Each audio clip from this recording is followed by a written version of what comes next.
I'm gonna assume Captain Socks and Lewis are fine because they haven't said anything. We were doing our professional thing while you ran away without telling us anything. You were away. Getting tabled. Getting tabled. Getting tabled. Getting tabled. Getting tabled. Getting tabled. With the Bruce, the Yang, and Captain Socks.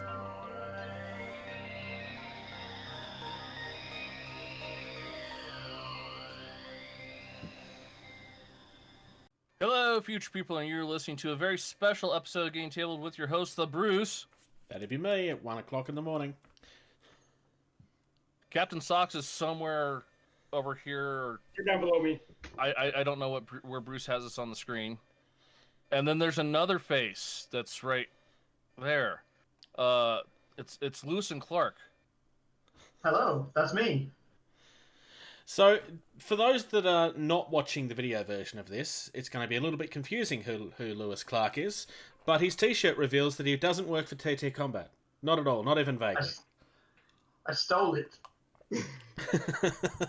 Is that the same ones that we're going to get eventually? The TTAgents? If you're an agent, it's grey and it's got a nice little world picture on there. Yeah. Very nice. So, for those of you that have been listening to us for a while, you may know that we've kind of had some banter going back and forth with Lewis for a little bit. For those that have been listening to us from the Hot LZ days, you may remember a video that was posted in response to something that we vaguely said at one point. So, first things first, thank you very much for doing this. It's kind of been something we've wanted to do for a while. At least a couple of years. Yeah, long time listener, first time caller, I think. Is that how that video first got created, the one of you and Louis? Is that because you'd heard us make the comment? Or had somebody pointed it out at that stage? We had it quite a lot. We still get it quite a lot in the office. Whenever we get a phone call, I get a phone call. Hi, yeah, it's design. They go, hi, there's a song for Lewis. And I'm like, you sure it's for Lewis or is it for Louis? No, it's for Lewis. And I answer, they go, hey, Louis, how are you? And I go, every time, at least once a week. So how much did Louis spend on CG and animation to get you to become a real person? I mean, it took a while. Like, we got a few of the Industrial Light and Magic people in, and it's worth it, I think. Same sort of technology I did with the 2-pack hologram we started with. Nice. Do you ever accidentally call yourself the wrong thing, forgetting that you're supposed to be two people? No, I...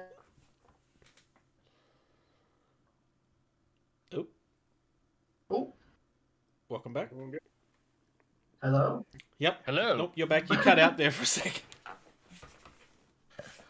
I was about to blame my internet because everything stopped, but then you disappeared, so that's British internet.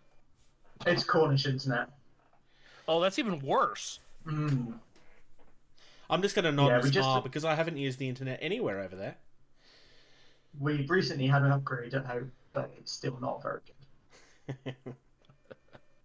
You were still saying it was better than the one at work, but I suppose that's got more to do with because there's so many people over there.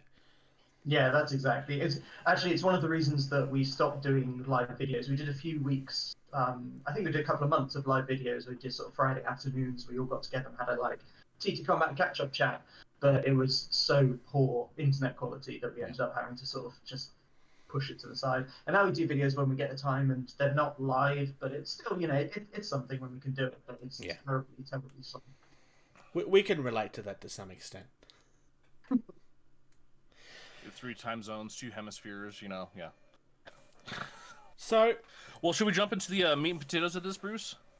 Yeah, let's jump into things. I just want to acknowledge something really quickly first. When I approached you about this, the first thing that you asked wasn't so much about what do you want to ask, what do you want to talk about. It was, what sort of time are you recording, because somebody's going to be up at stupid o'clock in the morning. The first thing in your head was thinking about us, not thinking about yourself. So I want to thank you for that. That's not true. I was thinking about me. I was thinking, don't make me talk at 8 o'clock in the morning because you won't get a good interview. We wouldn't have done that. That's not fair. Yeah, no, if you're talking at 8 o'clock, if you were at 8 o'clock in the morning, it'd be like some stupid 3 a.m. for me, and I would not know. No, I can manage, like, if we do it again, it's sort of 2, 3 a.m. for me. I can manage that. But anything after sleeping early in the morning, everyone in the office knows not to talk to me until at least 3:30 in the afternoon. That seems fair. Between 3:30 and 4, that's my magic half hour. That's where I get everything done. That's where you get yeses to everything. So we've missed out on getting all of our answers to our secret questions by 30 minutes. Dang it. Next time. All right, well, since this is all essentially just a giant game talk, Talk nerdy to me. talk nerdy to me, Lewis. Oh. Dragons and spaceships. What first brought you into the hobby? Back in, I don't even know the year. I was about 11, and my next door neighbour decided he wanted to play Warhammer 40,000. There were no stores nearby at the time at all, so we had to drive sort of 45 minutes away to go to a tiny little toy store and pick up some little. I got some plastic flavorings. That's how old I am. Plastic flavorings, the very old ones, not the new ones. I have a feeling say, you yeah. might be younger than all of us. I could be wrong. Is that 11 or 2011, or is that the same? That's 11, age 11. That's definitely not 2011. I get these youthful Cornish looks. That's all. Oh, is that what it is? I didn't get any of that. But yeah, we started off playing 40k on our floor. You know, polystyrene balls with cocktail sticks stuck in for scenery. Yeah. That sort of thing. That was quite a long time ago. Longer than I'd like to admit, really. But yeah. Do you still have those plague marines hiding somewhere? No, I sadly enough, I donated a lot of my old stuff to some local kids in the village where I grew up. Well, about sort of 15 years later, when I had way more Warhammer than I needed to admit to. Something that all of us can relate to. Do you still have any of your old stuff? Like any of your original loves? I've got a couple of very, very old miniatures that I was very proud of painting at the time. Squirreled away in some cabinet somewhere. But a lot of my stuff's in storage at the moment. So I used to live up in Bristol, UK, but now I've moved down to Cornwall. And some of the stuff is still in my parents' house, which they're happy to keep hold of until they realise it's there. Hopefully they're not listening. Probably not. I hope not. Yeah. Sorry, say a second. What's your favorite game to play nowadays? Which, when you're not demoing or play testing or working, I guess is the best way to put it.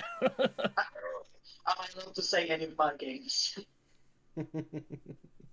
You can't pick between your own children.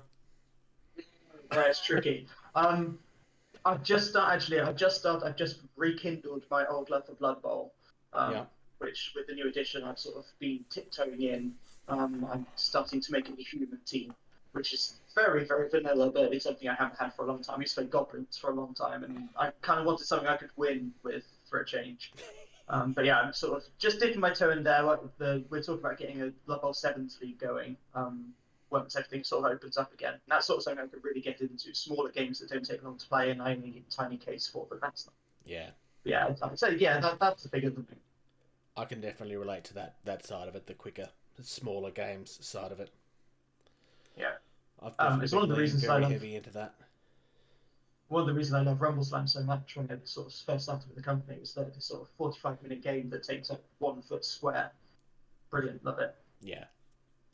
So when it comes to Rumbleslam, from what I understand, because you just acknowledged that's when you joined the company, you started in the graphics design for that, I believe. Funnily enough, I started in the lasers. How did you get into the graphics design then? Was they just asking your skill set? Yeah, so when I applied for the job, it was sort of a part-time scenery designer and then part-time laser operator. So that's what I needed, sort of to do both. And that lasted all of about half a day before they went, hey, you know graphic design, don't you? I was like, yes, I have a graphic design degree. And they're like, do you know how to use InDesign? Yes, I do. Do you know how to use Photoshop? Yes, I do, very well. I'm like, okay, why don't you come with us? And so I got taken upstairs and they said, here's a game that we started and haven't finished. Can you finish it for us? I was like, yay, yes, I can. But yeah, from there I sort of took over the graphic design side of the whole company. Really, I kind of bullied my way into it. But we did. I got brought into sort of. They had the rules sort of mostly sort of covered for Rumbleslam, but none of the graphics were very far along. They sort of made a sort of basic design for the card, but everything else was text documents and Word documents scattered around the place. So I had to sort of collate everything and got told, hey, yeah, there's all this stuff. We kind of have a game for it. Can you do it in a month and a half? And I was like, I'll give it my best shot. So you went in just before the Kickstarter went then? After the Kickstarter. So the so this is after. Okay. Finished. The Kickstarter had been finished for, I think it was about 9 months at that time, and they got to a stage where the miniatures were starting to get produced, but they didn't have anyone to do that other side of it. So it's very fortuitous that it sort of came about. Yeah. So a very right place, right time for you. Yeah. Well, Jess, my wife, and I, we'd just moved. We had 3 months in the US. We toured around the US, and we followed the Lewis and Clarke Trail for quite a while. And so we sort of left our lives behind, went to America, came back, and then we're sort of applying to different jobs. And we were living with my parents at the time in Bristol, and we wanted to use our degrees and sort of resigned ourselves to the fact that that wasn't going to happen in Cornwall. Jess she's from Cornwall, I'm from Bristol, but we moved down here for a few years beforehand. And yeah, we sort of resigned ourselves to the fact we had to move to Cheltenham or to London maybe, or all sorts of over the places. And we both sort of happened to find jobs in Cornwall, very, very jobs that really used our degrees. So yeah, it was very, very fortuitous. I sort of just discovered TTCombat about a month before. I ordered a few pieces of scenery and then saw a job advert and wrote this cringy email to them saying, hi, I just got some of your stuff, can I have a job? Clearly it didn't work at all. Yeah. It clearly so yeah, wasn't as it was cringy as you thought it was. Yeah, exactly. I think it was, sort of I came along and said I know how to use Adobe products, and they went, oh, we could use that. I think passion Also is use something that Adobe. gets very important in this business. So as much as it probably appears cringy looking back, it might even be part of the reason why they picked you up. I wouldn't know, obviously. Yeah. But... I mean, I did my time working for Games Workshop back in the day as well, and recruiting for that was always you just look for people that are passionate about what you're doing. And even if you don't know all the rules or you don't know exactly how to talk to everybody, then if you got the passion for it, that was the key driving sort of thing for it. So I think that holds true with any job in the hobby. If you're passionate about the hobby, you're going to make everything else work.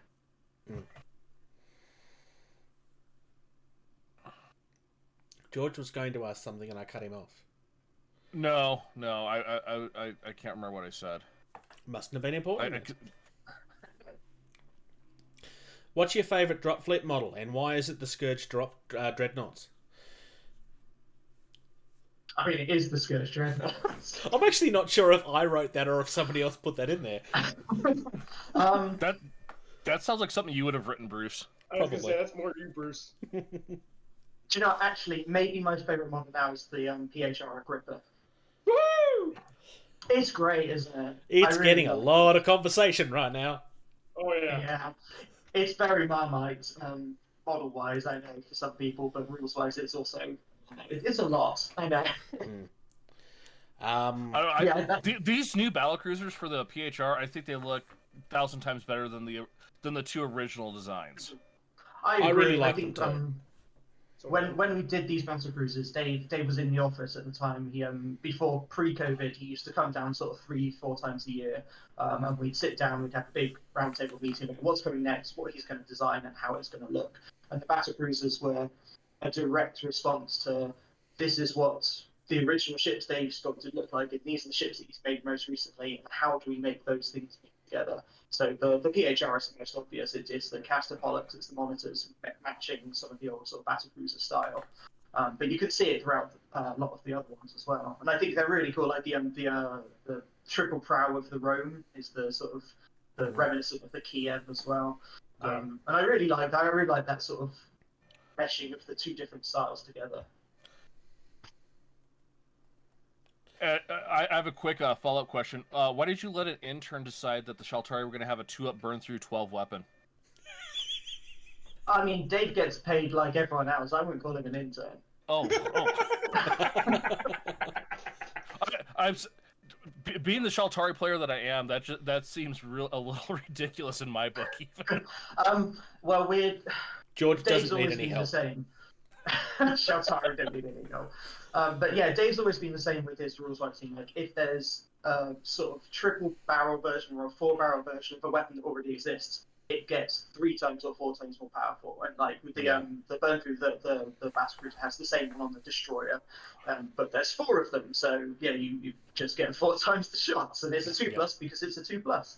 It's a lot, but it's I think Shaltari is really nice because it does one thing really, really well, which is kind of what you expect Shaltari to be able to do. They put all of their efforts into doing that one thing, because we don't see that very much with Shaltari. Everything, particularly anything bigger than a cruiser, is such a mixed approach for them that having one ship that does one very distinct role, they're gonna have to be good at it, aren't they? Shaltari are very much about getting that chain in place, and then anything else is just to protect the chain. Nothing else matters. This is really. Exactly. It feels like it's the first ship that's kind of deviated from that a little bit. I mean, obviously it's going to help protect the chain, but you could go aggressive with that very easily. I think like on the week before's podcast, you were talking about it, and it's Shaltari this time around haven't got any special rules or anything weird about them, but that's sort of weird in itself because they've got all those special rules. Yeah. They have that very Yeah, a very special rule heavy playstyle. Having something that just goes that destroys things, it's like, oh, okay, that's refreshing. Yeah. George was complaining, and I kept on telling him, "No, you've already got the best you've already got the best weapon in the game. You don't need anything else." Well, and then Bruce went and found that it's a burn through 12. Like, okay, I'll make a hole. Block 2. Because I can roll above a 2 99% of the time, unlike Bruce, so it'll work great for me. Oh, I definitely have the same problem with the Bruce. I have the same rolls. If it's 2+, it's going to be a 1 every time. Yeah, dice love me so much, especially D6s. Whenever I playtest things in the office, there's always a big asterisk next to it. It looks like Lewis playtested this, so it's probably not going to work the same as you thought it would. So in other words, there's no point me applying for a job at TTCombat. We don't need 2 people that roll that well. But yeah, we've already got one of you. It's fine. You two play against each other, and then it would work. But average out. I mean, that game would definitely take about 1,000 years to finish, though. Literally, no casualties on any side. It'll just be a matter of who gets to spam their ground troops more. Speaking of battlecruisers, can I ask a question back? Yes. Sure. Why do you hate Resistance? No, we were leaving Resistance alone because we were going to cover Resistance by itself. Because see, it I've heard works that so before. differently, we chose that we were going to cover Resistance by themselves because it's kind of you make the ship that you want. Ship build. So it was going to be a longer conversation. Yeah, and if you look at what we've done, we've talked Shaltari, PHR, Scourge UCM.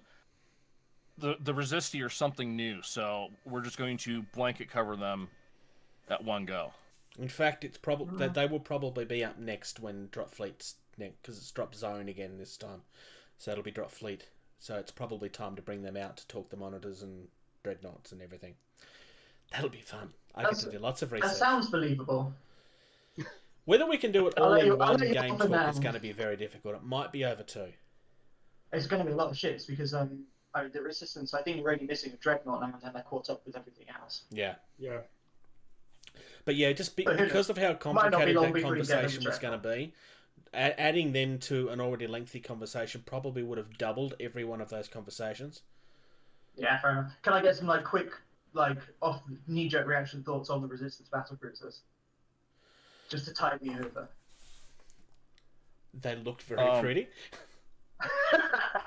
I Truth be told, I haven't actually looked at the rules for them, but I can while we're talking. I was going to say, I haven't looked either. Resistance. I've looked No, that's the through stat them. cards. While we're doing that very subtly, though, moving on into another thing, when are we going to start hearing a little bit more about Blood in the Water? Actually, I probably shouldn't be saying this, but I finished writing some of it the other day. Actually, on Wednesday, I had some time at home and I finished writing my section for the background. So this Blood and Water, for those that don't know, Blood and Water is an expansion for Carnevale, which is one of our other games. And it's the first campaign expansion book that we're going to be doing. It was meant to be released last year in 2020, but COVID happened and all of our plans got shifted. But the book, going forward, we're working on it now. Hopefully it'll be out later this year. We haven't given a date or anything because we don't know what's going to happen at the moment. But we've got essentially 3 distinct chapters to it. I'm writing one. One of our in-house writers, David Porter, who did some work on the original Carnevale book, he's writing another, and Gav Thorpe, we're in talks with to do the 3rd one. She's written a first draft. Yeah, so it's actually as a TTAgent, I think you'll get access to some of the rules before anyone else because they're almost ready to be viewed. We haven't had much playtesting. It's one of the big things that COVID has stopped for particularly Blood and Water and future sort of things. Is anything that's in the future playtesting has been just halted, and it's gone back to just doing the things that are coming out sooner. So yeah, we need to get some game time with some of the new rules with that, and then I think we'll send them over to TTAgents to have a look at and play with. So Lewis, going back to the Senator, since you asked, that's a scary ship with those vehicles. Yeah. Oh yeah. The ablative armor. Yeah. Clearing all Yeah, the VX bomb is. I think that's a bit in the last show where he said, "Oh well, this ship's really good, but it probably won't break the game." I'm like, "Oh yeah, wait until you get to that one." I was gonna say that does when we saw that image when the Bruce sent that over, it's like, ooh, that's pretty, and he's like, yeah, but that's just a placeholder for what this. So. Oh no! That you're talking about the next bit of the conversation. Yes, I could be wrong, but I have a feeling that we're the first ones to talk about the space stations because it's only the TTAgents that's seen it. Mm-hmm. Well, I'm happy to talk about all of them as well, actually. So Triumvir with that repair bay, that's kind of nice, being able to repair your own ships or help with damage control. Yes, actually, and I think they're the only ones that do that right now. Yeah. Yeah, so far. One of the things we wanted to do with the new Battlecruisers is make sure that there was something that hadn't been seen before for a premature thing. I know the Sheltari is the thing that I haven't seen is one thing that does one thing, but yeah, every other faction definitely has something very unique to them. We're sort of trying to find room within the game design to input these new sort of things to them. And then that box of scraps where you get a ship that's destroyed next to you, and all right, here's some scrap parts to bolt on in the middle of the battle. That's kind of cool too. Yeah, it seemed very fitting for Resistance. When we talk with Dave, when we're doing the initial design of it, how we design some of the new ships, we look at what's needed in the game, and then we look at how that would be implemented in the fluff, and then how visually that would sort of work with the different factions, and what was needed in the game for Resistance to keep them alive a little bit longer for some of them, and what was needed in fluff was we talked about the sort of particularly big scrap fleet who have existed for 300 years out in the depth of space and fixed themselves up, and taken these ships from all different places and bolted them together. And we're like, let's have one of those. That makes a lot of sense. So I really like that one. I think that's one of the most thematically fitting of all the new Battlecruisers.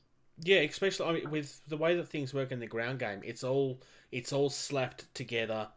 It makes sense that something in their rules would kind of go that way. Yeah, how I think there's the short sort of background paragraph we got about it says how they sort of ad hoc repair the ships in game. We're going to be honest, we fudge it a little bit to make sure the repairs work in a game time frame, but in a longer time frame, these ships would, they've got these extendable arms that take a bit longer to actually make the ships a bit better. But yeah, you've got to make it. Yeah, you've got to have some way to make it work in game as well. Yeah. The other thing that Lewis and I kind of touched on very briefly that the other two didn't pick up on though, is that we're getting some new space station rules for Dropfleet. We previewed these. I think we previewed the first one in the advent calendar, which was the military one. It's called Defense Grid, which is it's a sort of double stack space station thing with a giant mass driver on the top. And that was the first one we did, and then we sneakily previewed another one a few weeks ago in Work in Progress Wednesday, which was a botanical station. So we got these two new variant I'm upset kits. that I missed that. Oh yeah. So yeah, we've got these 2 new variant kits going for the space station. They're fully compatible with the modular plastic space station bit, but you can make an entire thing with them on their own. And they're just a way to sort of make a bit more cool-looking space stations, basically, make something that's more gameable, encourages people to use space stations a little bit more as well. Because they've always intended them to be like constant source of like victory points in the game, but generally speaking, we've seen that not many people use them as much as he envisaged it from the start, anyway. Yeah. So we put some new rules out to the agents, didn't we, the other day? Yes, I shared it with the other two when you gave us permission to talk about it. Yeah. I think this is cool that, like you said, Dave was wanting the space stations used more, and I don't use them very often, but I think they're going to be used more now because then people are going to want to have these space stations as part of their list. Yeah. So yeah, one of the things we added in with this, was the choice of being able to buy a space station for a few points in the list, and we've kept the points quite low at the moment. They're still in the early pass on these rules, but we kept the points quite low, so it could be like, oh, I've got to spend 20 points hanging around. Yeah, I'll have a space station, and the main benefit of it there is that you can change any cluster on the board into a space station, so you get a bit more, not very much, but a little bit more sort of tactical opportunity to play the game how you want to play it. But then in addition to that, you can upgrade them to be either this defense grid or this botanical station. The defense grid comes with a lot of guns, a very big, very scary gun, which only you as the player who bought the space station can use. The other players can capture the space stations and use any of the sort of minor weaponry that it comes with as standard. But those big guns are only for you, so they're sort of locked off another player. So you've got a real weird choice of it if you put the space station in your deployment zone or like near your deployment area and get access to those weapons very quickly, or you can put them a bit closer to your enemy and there's some very dangerous close action weaponry in there that you might want to use, which you might not get to use if you put them too far away. Yeah. So yeah, it's an interesting thing to be able to sort of change the game. It's something that could potentially change the way the game is played entirely. There's no way of obviously knowing if that's how it's going to work until it's out in the real world, after the dark times. But this is the first, I would say, major change to potentially the way the meta works. Because, I mean, more spaceships is still just more spaceships. And, like you said, there was space stations, arguably, like, one of the best kits there was, because you could build anything you wanted out of it. But, I mean, this actually gives you a reason. I was going to tag on to what you were saying there, Bruce. Harken back to when that kit was first released and Beast of War made the, what was it, the half-meter long, mega space station. The huge thing, yeah. Yeah. I'm very keen to make, I think we previewed it in the Advent Calendar, Mega Station 1 is what Dave's calling it, which is, I think it's something ludicrous, like, it's either 12 or 24 of those individual military segments all lined up together to make this big circle. And I'm very keen to make one of those when I get enough funds for it and take it to some shows. So that's going to be insanely big. And it's going to be sort of this little stuff, a few feet across, I reckon, 2 feet across to make it. Be cool. Yeah. Definitely a showpiece. I've kind of been wanting to do something like that, but every time I pull the kit out, I'm like, I don't really know where I want to start. And then I keep on chickening out of doing my big project. Yeah, you just have to start building and then sort of expand from there, I think, is the way that I've ever done it in the past. Not on top of the massive guns that you have on that defense grid, but the special rules that are on the space station too, I think they've designed them very well in assisting you in your fleet in certain ways too. Being able to hide ships or increase the spikes on the enemies. Yes. It's kind of a cool idea. Because one of the things we really wanted to make sure with them is that they weren't just affecting how victory points work, because particularly with all the different scenarios you can play in Dropfleet, what might work really well in one game doesn't necessarily work in another. And messing with victory points is a bit more, it has a lot more sort of future ramifications than you might think. So making sure those space stations, although they act as space stations, they do something for your fleet, not just for your ground game. I think that's really important for them. I'd initially, when we were talking about Rumbleslam, my initial comments was going to be something along the lines of, where else can we find your fingerprints? But it's probably easier to ask where we can't find your fingerprints at this point. Because it seems like you have your hands in every pie that company's making. Yeah, pretty much. I get to sort of poke and prod at different things going around. I think a lot of people would be surprised at how small the company still is. We have maybe a dozen people in the design department, which includes photographers and web designers and anyone that makes the 3D MDF scenery as well. So yeah, it's a very small team. We are still a very small company. So it's not hard to have your fingers in a lot of pies when there's not that many pies around. I mean, for people like us that kind of covered everything that you guys were doing as it went, as certain departments shut and then reopened, and that was actually significant news, it became a little bit, because obviously a company like Games Workshop, etc., that's not going to happen because they're big enough to get around that, but you can't really do that in a smaller team. You say that with Games Workshop, they stopped any releases last year, didn't they? During COVID, they stopped all releases, and then they had like limited numbers of stock they could sell each day or something, didn't they? It sort of hit everyone, even up to their level. That they were that far ahead that it didn't really make a huge difference. They delayed for like 4 weeks or 5 weeks off the top of my head, but they were that far in front. Like, if anything, COVID just proved how far ahead they were.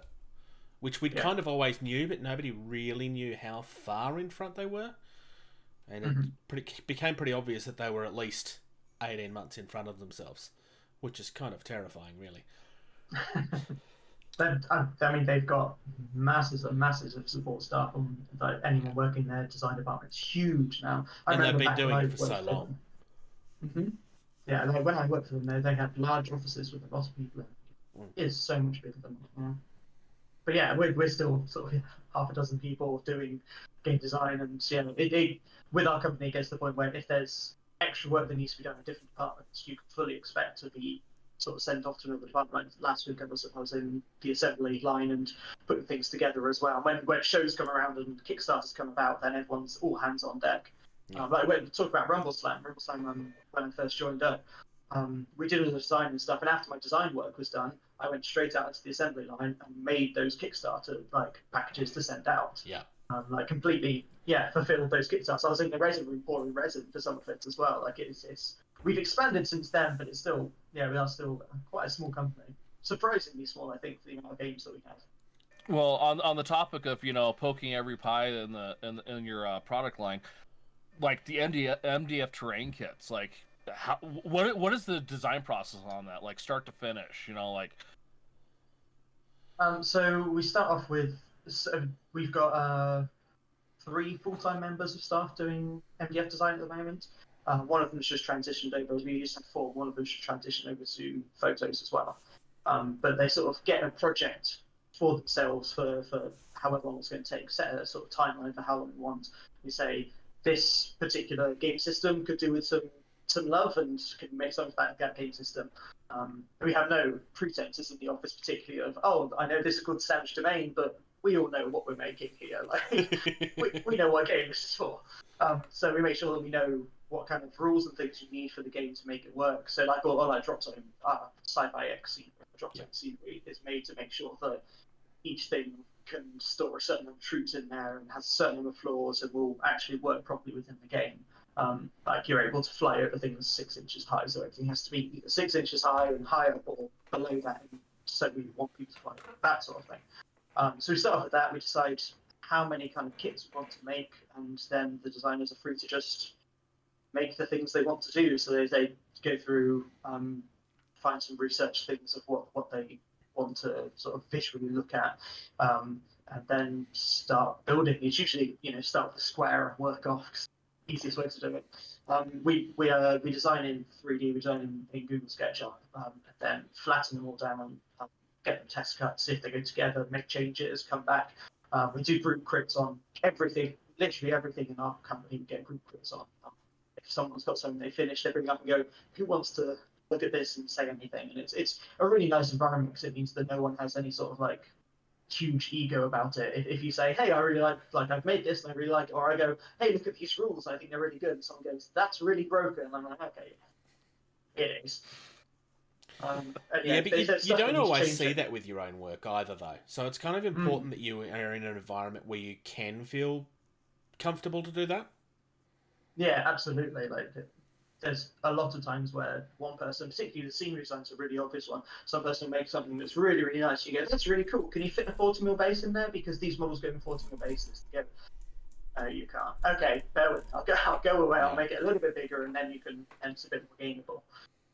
And yeah, so from there we do crits, particularly during COVID. We're doing a lot of sort of 3D crits on SketchUp, like sharing our screens and taking it apart piece by piece on there. Then it gets test cut, we crit again, and we go probably get 2 or 3 test cuts done. And once it's done, it gets sent off to the photographers at the other end of the room, and they take the photos, and then we sit on it for however many months until the release schedule comes around. Is there any particular scale that's harder to design for? I would imagine the smaller stuff's harder, but that's a guess. It depends on the designer.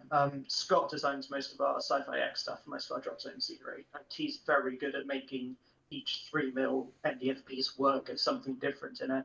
I'm not so good at the 10mm stuff. I don't do that very well. I find my stuff is most of the Streets of Venice range is the stuff that I've been doing. All of the modular scenery that you can put together for that is mine. That's but what I struggle with next, actually. I struggle with the sci-fi gothic stuff as well, but we've got a couple of designers who are excellent to do sci-fi gothic. So yeah, it just depends on each person, I think. So the modular stuff, I would imagine, comes with another level of complexity in it, because it has to all work together. Are you doing that because you enjoy the challenge, or no? No.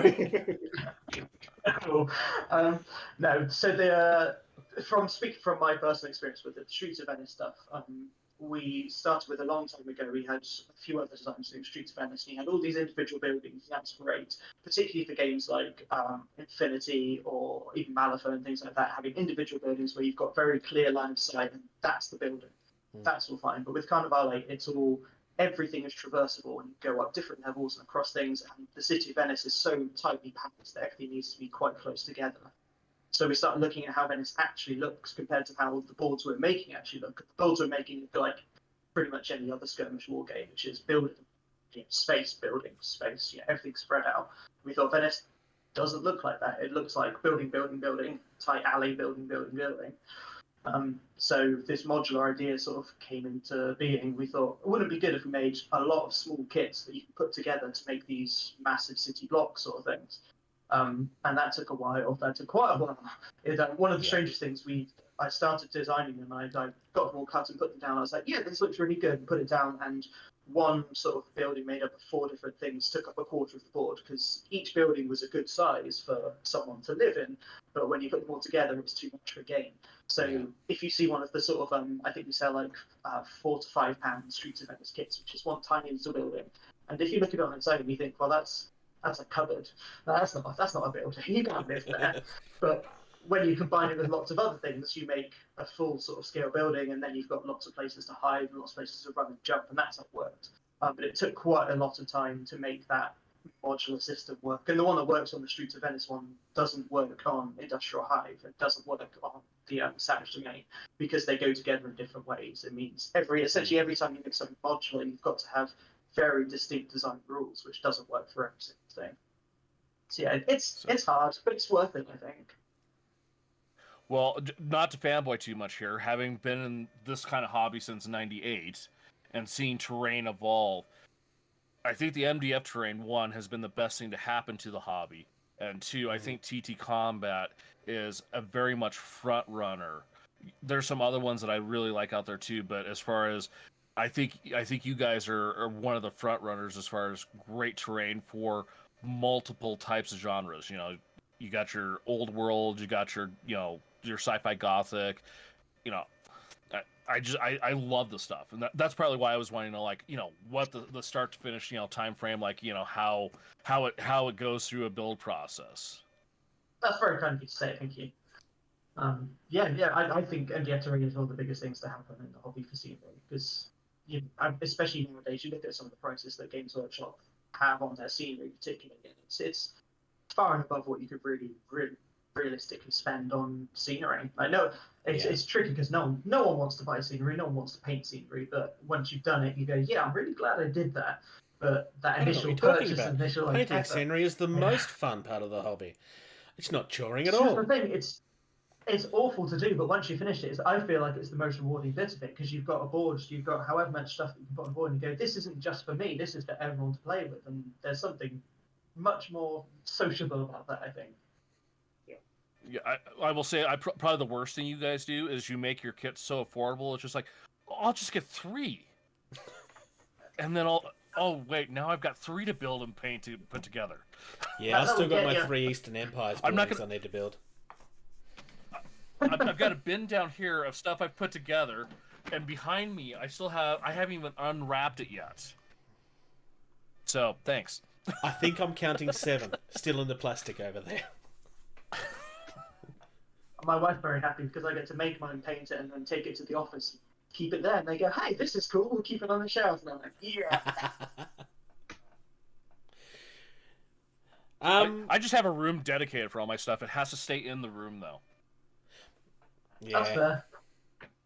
We have a garage, and there's some stuff in my room that you can see pictured behind me. In I was my very And fake Captain's living up in the room. closet. I have a little closet right now, but I'm getting a full bedroom. I'm getting a full room again when I get down to Florida. So My wife keeps threatening to relegate me to the garage, and I'm putting it off as long as I can because it's cold out there in the winter. Just, if she relegates you out to the garage, make lots and lots of noise until she upgrades you again. The garage is just so noisy. Everything echoes in there. It wouldn't be like this if I was inside. Exactly. We moved last And year. it can't be during that cold. the pandemic. It doesn't get very cold. Yeah, we moved last year during the pandemic to the other side of town, and we're, about 3 minutes walk from our local hobby shop, which is amazing. Oh, wow. So once they open up and they open up for gaming, then that's where I'm going to be all the time because that's really nice. And they've it's really sweet. I walked past there the other day and they've just put a Carnevale display in the window. So yeah, I'm gonna do all of my gaming there, I think, once the world opens up again. Yeah. Any idea when we will start to see some rather large drop zone stuff? The behemoths feel like they're on the verge of tipping over. we've been seeing pictures for a while. Hopefully this year, I'm hoping so. The behemoths they're something else entirely for what we've done as a company. Is basically the main reason why they've taken so long to do.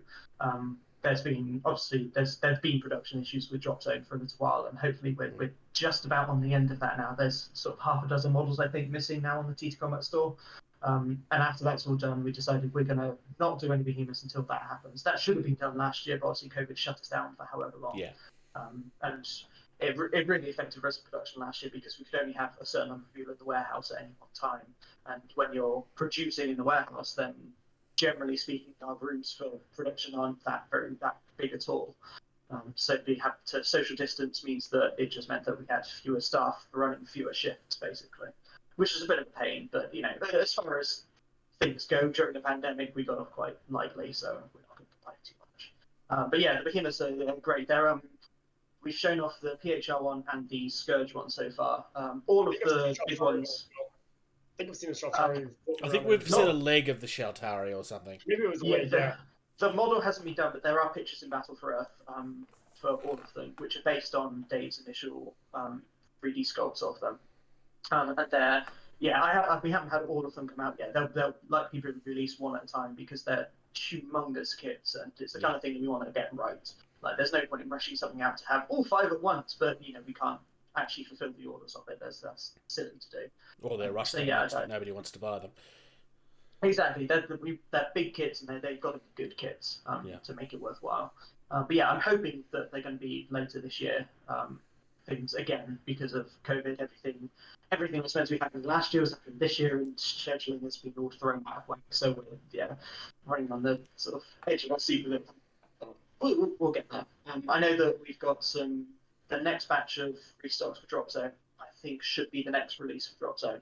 I can't say, I don't know what date that is offhand, but yeah, the remaining things that weren't in the last one, I think should be coming with a few extras, which we accidentally teased with some rules that I put up by mistake.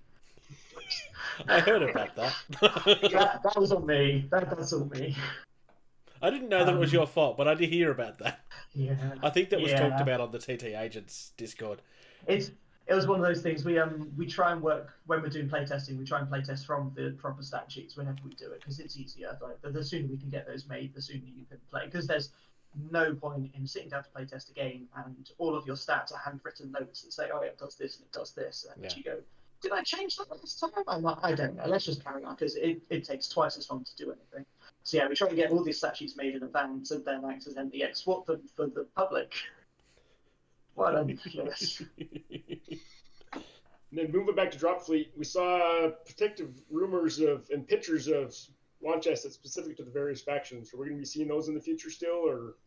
Yeah, they're coming, but I have decided to put those on a little bit of a hold until we decide exactly what we want to do with them. Because we had really awesome feedback on it when we put it out to the public.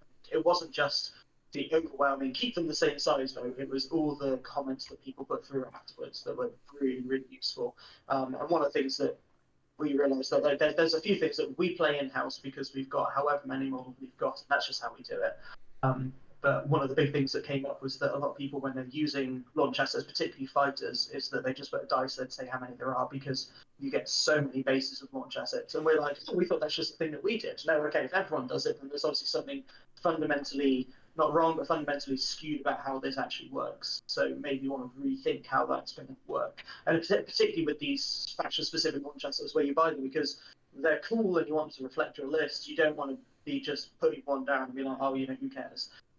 So we're going to have a rethink about exactly how we're going to use them, and then they'll come out. So they're not very, very soon, but they should be coming out, without too much delay. No, I'll just add in, I never picked up the launch assets as a Shaltari player because it's like, I don't want UCM launch assets for my Shaltari fleet. I want Shaltari launch assets. Yeah, that's I want fair. that Shaltari torpedo. Yeah. For all the things that have it. I accidentally I mean, bought two kits. future torpedoes, maybe. I accidentally brought two kits because I'm an idiot. I brought it thinking, oh, I've been meaning to buy that, and then I got home and realised I had another. It's like now I have twice as... now have like 4 more lots of assets than I'm ever going to use. I mean, thank you for supporting Dropfleet Commander. I do what I can. But yeah, I'd like to do them. I think they're cool. I understand why they did the original just one plastic sprue for every single faction because there's no way that the launch assets would have made enough back to tool those plastic sprues. Yeah, I would agree plastic with you sprue, on that. weirdly enough, like 3D printing, resin casting, all of that stuff has come on leaps and bounds in the last sort of 10-15 years. Plastic molding still just as prohibitively expensive as it was. And it's one of the reasons why things like Resistance, Dropzone haven't got their plastic starter on the sprue yet.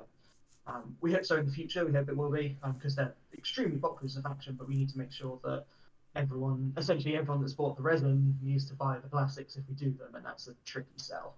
Yeah. Yeah. We're talking tens of thousands. On the topic of making more kits, so there's that space dragon that was teased for a little bit. The Stellaris Aether Dragon. Any thoughts of bringing that in? So what? Yeah, that's Bruce, I didn't. What? I was explaining what you were talking about. The Stellaris Aether Dragon. Yeah, we did a Stellaris a Kickstarter for some Stellaris miniatures. Was it not last year? 2019, wasn't it? About end of 2019. Yeah. I'd like to say yes, but because it's a licensed product, it's not as easy as saying yes, unfortunately. Everything else, I'd be like, yeah, I'll put them on the release schedule whenever I want, but this isn't down to me. What about, Stellaris, rather than Stellaris specifically, what about, like, just generally that feeling of, like, actual, like, living monsters type thing? Like Cthulhu-esque type. Yeah, why not? For Dropfleet, you'd have to talk to Dave about that. That's all. Well, that's true. Dave, you own the key to the basement, don't you? Can't you just open the door and ask? Or did you let Louis have the key again? Dave is also a hologram now. We replaced him with all the things as well. Oh, okay. The yeah, biscuits every 6 months were too expensive, were they? Yeah, some giant space whales for Dropfleet would be great, but that's all of the particular lore and design-wise, Dave is still completely in charge of Dropfleet. anything that comes through. Usually when we decide what to make, it's a conversation between all of us as what comes first rather than what comes out. But yeah, we sort of leave it to him. So yeah, if you want that, then send a letter campaign to Dave. I'm not giving you his address. Oh, I was just gonna say, just bring in like a Cthulhu ship, have him on the bridge, like terrorizing, everything. You've got a Cthulhu. It's literally called the greater Cthulhu. older god. I think he means No, more I mean literal. actual Cthulhu though. I think you need to play Carnevale instead. Carnevale is very tempting. The Well, Carnevale group were trying to get me to pull my old I've got the old metal models from the original Kickstarter. Yeah. Still somewhere. All perfectly there valid. somewhere. That we have rules for every single one of the original ones. Oh, yeah. So no excuses. No, I know. Because that's what I really need. More games to be playing. Yeah, more games with less time is always the problem, isn't it? Yep. Hey, at least that one's not D6s. It can't hate me as much as every other game. Yeah, wait till you try. You can still roll a 1 on a D10. I know, but D10s tend to go a little bit better with me. Wild West Exodus treats me very nicely most of the Oh, time. that's good. Sometimes. Yeah, Carnevale's the dice ball system suits me really well because you just roll as many dice as you can, and at least one of them's going to hit. It's fine.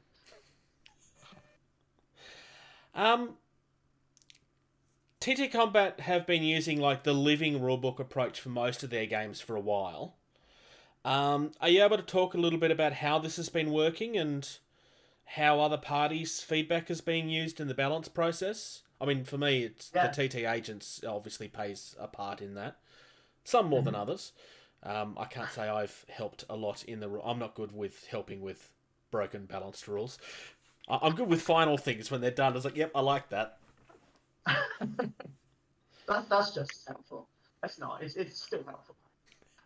Yeah, we sort of transitioned to a living rulebook and digital format rules when we did Carnevale. Carnevale was kind of a test bed for it. Yeah. So this came about when we made Rumbleslam. And this is really lifting the veil behind some things that happened with TTCombat. When we made Rumbleslam, we had all the cards. Each character in Rumbleslam has a card that comes with it, shows all the rules. And personally, I love doing that. It's one of the reasons I really like X-Wing, is that you get all your cards for all your ships, and any upgrade, you have a card that says, this is the upgrade this ship has. It's really easy from the other side of the table to see what everything else is, even if you don't know exactly who you're fighting against. But when we did Rumbleslam, we had to order an amount of cards in order to make it financially viable, because the more you order, the cheaper they get individually. And I didn't have very much say as to how many we ordered at the time. That would be Louis' choice. And we ended up with quite a lot more cards than we would ever need to use. Because individually the cards were very cheap then, but we just had a lot. And it means that some of the characters in Rumbleslam we can't change the rules for because we've got a stack this high of cards for them to use. And we thought with Carnevale, we don't want that. We like having updated rules, and we saw how, particularly with Dropfleet at the time, there was the community errata going around at the same time that changed quite a lot of ships, and it meant that you've got this really nice rulebook that suddenly you can't use if you want to play against anyone that's been playing more than 6 months. And that's difficult. They all come with their own set of problems, but that was one of the things. So with Carnevale, we decided we're going to do a physical rulebook and get the rules as tight as we can, and then all of the stats for all the characters, that's where the balance changes come. And it's, generally speaking, in most games, that's what happens. Like, you look at 40k with the chapter brewed every year, it's small tweaks to everything to get things more balanced. And you see when the meta settles down, changing a few things around will shake it up a little bit, which is always nice as well. So yeah, with Carnevale, we sort of test-bedded that idea. So we had this gang builder made, which was the first time we'd ever done anything like that. And Carnevale is a fairly straightforward system for it. There's very easy gang build rules. The actual units, like the characters that you take, have very few options to them, so it's quite straightforward. And that, to start off with, came out with, I'm going to say mixed results to start off with straight after it launched, because people were very used to physical copies of cards and having a rulebook with everything in. There's not a company that hasn't had to deal with that in the digital age, though. No, it did. There's problems with both approaches always, but this is the way we decided to go. But as time's gone on, and we said at the very start, this is how we're starting off. If everybody wants cards and that's the way it goes, then we'll change things and we'll 3 cards. And then after sort of 6 months, we've done a couple of balance passes with Carnevale. Because it was a brand new game, there's always going to be stuff that needs tweaking fairly straight away. And after 6 months, all of those questions of we want cards, they just sort of petered off to nothing. And now every now and again we get people saying, I'd really like this in a card. I love that we can change them, but can we get a print on demand service? And that's something we're still looking into the best way of doing. But yeah, that went really well for Carnevale after particularly after the initial sort of plaster removal. And then when Dropzone came around for its 2nd edition, we decided, like, absolutely, this is definitely the way to do it. Because Dropzone's always been a festive game where the meta can shift drastically. And like Dave saw it in the very first edition, if listeners who were around for the first edition of Dropzone, they ordered the first edition rulebook, and within 1 month, they sold out of that. They went to 1.1, which had huge changes to the units because they released it. Went, oh shit, there's so much stuff that's wrong here, and it always happens. No matter how many people you've got to play test, no matter how much time you've got, there's always going to be stuff that when you get out into the wild, everything's broken. Look at Corvettes when Dropfleet were released. There was that whole kerfuffle with Corvettes being extremely, extremely good. Yeah. Always happens. So yeah, when Dropzone 2.0 came around, we decided that's definitely the way to do it. So we developed this army builder, which is still in development. It's something that's ongoing development. And it's been received very well since the balance passes have come round. That gets received better every time, because every time we do a balance pass, everything is updated for free. With the Dropzone rulebook, every time we do a balance pass, everything is updated for free for you to download. And yeah, you only need to compare it to, again, I don't mean to be like calling on Games Workshop all the time, but you have to pay however many pounds or dollars for a new chapter approved every year. And yeah, if you bought one in 2020, the chance of you getting your money's worth is going to be quite slim. Yeah. So yeah, doing that for free means that people see that we're updating the game to like reflect the meta, to reflect the changes we want to make, and keeping things fresh all the time. Especially when new units start coming through, like we see in Dropfleet, when new units come through, it kind of tinkers with the meta for everyone, so you can keep things updated, keep things balanced. I think it's a great way of doing it. Again, it doesn't come without its problems, but I think going forwards, it's a really nice way for every company to look to do. And another thing that's worth touching on, I don't really know if everybody's necessarily noticed this, but if you pay enough attention to the groups around most of your games, you will see that there are people from the staff that are actively in those communities. Somebody that's no longer with you, Chris, used to be one of those people, quite actively. Mm-hmm. You're quite frequently popping up in the Rumbleslam, to the point where you were joking around about this interview earlier in the week. Yeah, I mean, it's one of those things that we've always had from the very start because we love the games. That's pure and simple the reason that we're in there. You see a couple of people like Joe and Kim are in the groups. They usually chat during work time because some of it is part of their jobs, and often it's because they're doing something else that's loading, and they're like, let's have a look on Facebook and see what's going on. Let's look on Discord. I know Chris is still super active in the Discord. I've been chatting to him this weekend. He's doing a little bit of freelance work for us on the Dropzone builder as well, because there's a few deep-seated bugs that needed to be removed on there. And yeah, he's still definitely very, very keen. How is that builder going? Yeah, it's okay. I assume that's what you're leaning into there? It's difficult. That's difficult, but that builder there's a lot to it. Yeah. There was a fan question around what's going on with that. So I might just touch on that now. Yeah, so when we did the big balance pass, the 2.2 version of the rulebook, when we did that balance pass a couple of months ago, it was basically rebuild the database from scratch because every unit got some change. And I said in the post, I think most of the units that got changed were just a name change, but it became very apparent early on that the best way to do it is just completely scrap off what we had in the database and rebuild everything from there. And with that happening, it meant bugs all over the place, essentially. Lots of little ones. Most of the bigger ones we sorted quite quickly, but yeah, there's a few bugs, and it was one of our new web designers that was in charge of it. So the Dropzone builder, the Carnevale builder, they all sort of evolved bit by bit as time's gone on. I doubt some of your listeners might remember the early Carnevale builder had a few problems in it as well, but because it's essentially a one, maybe two person team at the time working on the army builder, Yeah. and they're not full-time on any particular one either. It does take a little while to get going, and for this one, the Dropzone one, there are bugs that we did not understand because the army builder is so complex in the back end of it, that it's sort of Chris can look at it and within a few hours figure out what's wrong. But because Chris luckily he for him he got a new job, and he's moved away just down the road actually to Plymouth, and he's doing very well in his new one. We're all very happy with. Well, he was very excited about it. I certainly remember that. We did not discuss that at the time because it was decided that it was better off not to. Yeah, he got a new job and he's doing really well. So it's sort of an opportunity that you couldn't pass up. So yeah, he moved on, and we was like I say, he's working this weekend actually doing some stuff for us. We're in touch all the time. We got into the office a couple of weeks ago, so there's no problem sort of bad blood or anything. It's just that he had something that he wanted to go on with, and yeah, absolutely, it's good that he did. He's very happy. He was up for a change anyway. Him and his family have moved over, and yeah, he's doing really well. But yeah, it meant that for us, we had a bit of catch up to do because he developed that system. Yeah. It's something that, particularly for each game has to address the builders slightly differently. And the Dropzone is not an easy game to make an army in. No, because there's a lot more and it's also a lot bigger. Yes, yeah, there's Carnevale is skirmish and yeah.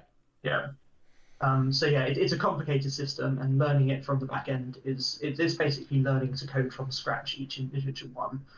Any programmer that's listening will know that if you go in and try and figure out someone else's code, you're going to have a big time. And yeah, that was the case with this one. It was just an unfortunate situation that I'm sure George can relate to that, given that's his everyday life as well. Now, we've spoken a bit about the Drop universe. We've spoken a bit about the Carnevale universe. Not everybody may necessarily know this, but none of these games are actually games that were originally made by TTCombat. They were acquired over time. Not that that's ever been hidden. That's been fairly public knowledge, but if you come into these games late, you may just assume that this company's always made this. The Drop universe being acquired versus the other two, Carnevale and Home Raiders, I imagine that those two things would have felt very different behind the scenes. I mean, Drop universe we covered a lot in our previous lives, but from one perspective, your behind the scenes perspective hasn't really been talked about as much, really. But I mean, do you want to talk a little bit about at least from your point of view, how that went down? Because you were very much in the depths of the company at that stage. Yeah, we don't really talk much about it because there's a lot of it's not an easy time for anyone in it. It is there's a lot of business stuff. So when Carnevale was bought by TTCombat just before I joined the company, so I sort of got the tail end of it. It was created by a man called David Esbury. He's a Spaniard who was extremely good at making games. His game's very, very nice. The original version, very, very good. But he got to a point with it where it was expanding at a rate faster than he was able to dedicate time to. So he decided that he wanted to pass to someone else so that they could take the reins and make it what he wanted without having to sort of change too much of how he was able to produce it. So we took that, and then from the very outset, it was very much we've got the game, we're going to make the models, sell the models we can, but particularly because it was literally a garage operation for producing the models, a lot of the molds were in dire straits. So they knew, the company knew from the very start that they had to completely remake the molds, and at that point it was remake the molds, take it to Kickstarter, and make a new version of the game. Because it's a nice rules. The original edition was a very nice rule set, but it was geared a little bit more heavily in the RPG sort of route, which meant that appealing to a wider audience was harder. And one of the reasons for that was that David wasn't able to produce MDF scenery that we were able to do. So it sort of seemed like a match made in heaven for it. So yeah, we made this new version of the Rulebook. And David sort of sold his IP for Carnevale and Home Raiders at the same time. Sold those IPs, set back. And when Hawk was in discussions, I was knee deep in the company at that point. No way means of getting out. Dave came down to see us a few times. I think there's no mystery of the fact that they were having difficulty fulfilling their Dropfleet Kickstarter, and it affected production issues all round.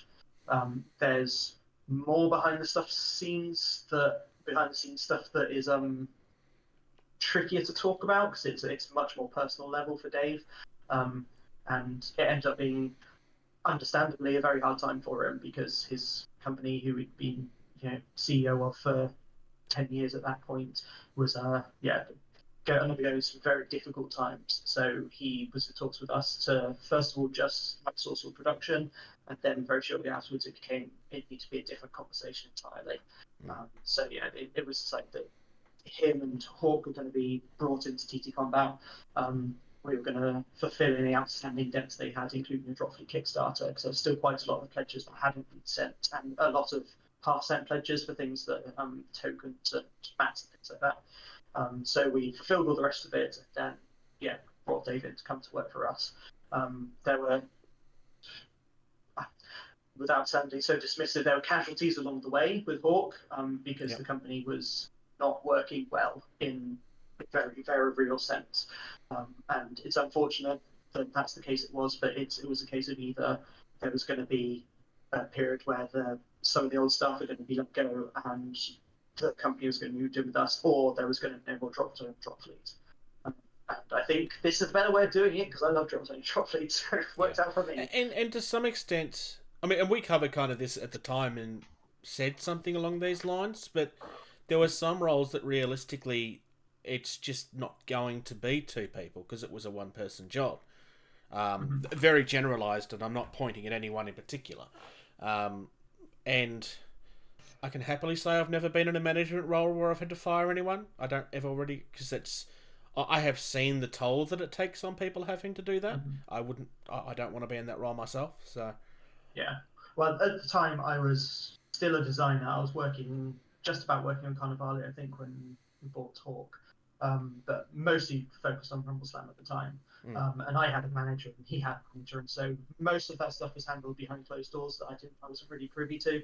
It was only sort of, I think it was about 9 months, maybe a year later, that I became in charge of the department and then ended up working closer with Dave. So there's a lot of stuff from those early days. Dave the Behemoths were a really good example of that, actually. When we came in, Dave was like, I've got a really good idea of what I want to work on. I'm going to work on these massive models that are huge and they're going to dwarf everything else. And there was no one really to say, are they too big, Dave? Is that going to be a good idea? And he was like, I'm doing it anyway. So he sort of ward himself off, did his thing, and it was only sort of a few months later when we came back to it, like, actually, let's have some back and forth and make this work. And it took a little while for Dave and I to start working together in the best way, but I think we've pretty much got it down now. Do you guys still have the big ship, or did that end up? Because that was up for sale at one point. Well, it was up for offer at one point. Yeah, Dave put the Avenger, which is a Dropfleet frigate in the scale of Dropzone, so it's huge. It's insane. Massive. I remember the first time I saw it before we had anything to do with Hawk. It was at UK Games Expo. You walk in the door and it's the first thing you see. Oh my god, this is a game I need. We used to have that. It's out in the garage for us, so we've got a garage room out at the moment with the metal spinners. It's seen better days because it's gone through sort of 3 different location moves before it even came to us, because there was a lot of changing of hands. Dave put it up for sale, I can't remember what it was, a few years ago, but he always said it was just for sale to the right person. If you got the right person, then he might not even take money for it. It was just a case of, if you found the right person to collect it, then they'd have it, but otherwise it was more just a show. Hey, look, this is what we've done. It's great. It's an amazing thing. I'd love to get it fixed up. I think the plan is to get it fixed up and take to shows, but when shows start again and we actually go in earnest, that would be a nice thing. Yeah, it's very cool. Oh yeah, it became a talking point for a long time for a very good reason. Because nobody else has ever done anything like that, and I doubt anybody will again soon. No, it's ridiculous, the amount of time and effort that you poured into it. Yeah. And there's something to say as well for Dave, the head of a company, spending a long time making a vanity project. But when you see it, you think, yeah, actually, that kind of is worth all that time spent. It did draw a lot of attention, so... Because it got me playing Dropfleet. Like, there you go. There was the Games Expo. You saw that giant ship, and then behind it was come along and build a spaceship. Here's a plastic screw. Build what you want. Like, Yeah. oh, okay, that's great. I love that. Yeah, really, really way of getting people in. Home Raiders. Is there any plans that you can talk of refreshing that range or getting it back in stock at some point, or Nothing I can talk about. Nothing. I don't have anything to say. Is I know there was talks at some point about we're going to look at it at some point when we get the chance, but I wasn't sure if it had ever got any further than that. It's the same with Relics. Unfortunately, it's one of the two of those games who they haven't been wildly popular since we took over, because I mean, not having the stock of them for a long time is obviously a reason for that. But we judge demand based on the amount of time that we've got, and they haven't been high on the priority list. I'd love to do something with them in the future. I've played both of them a fair bit, and they're fun. Home Raiders, for those that are wondering, it's a game that doesn't use miniatures because the creatures that you use are actually in real scale. They're like the borrowers from the old TV show, running around your actual house. So you can play this tabletop game in the middle of your bookshelf. I think one of the best things about Home Raiders is it's a game designed for kids. It's like the entry-level game for kids to get into tabletop gaming, which is something that doesn't exist in the world at all at the moment. Even Games Workshop, like they've got simplified versions of the rules, and like you've got Age of Sigmar is an easy game to get into with only a few pages of rules, but it's still it's 12 plus realistically. But Home Raiders is something you can play with your kids when they're younger, and they come in and say, "Oh, what's this that Mum and Daddy are making?" You go, "Okay, these are miniatures, and here's one that we can play together." That's really cool. I think that's great. Yeah. Very wholesome.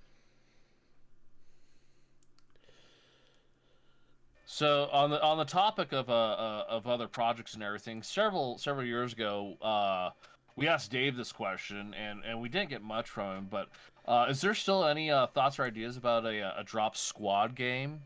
So you didn't get anything from where Dave? You take the We got smidgets. No, I believe what he said was, I can't talk about that.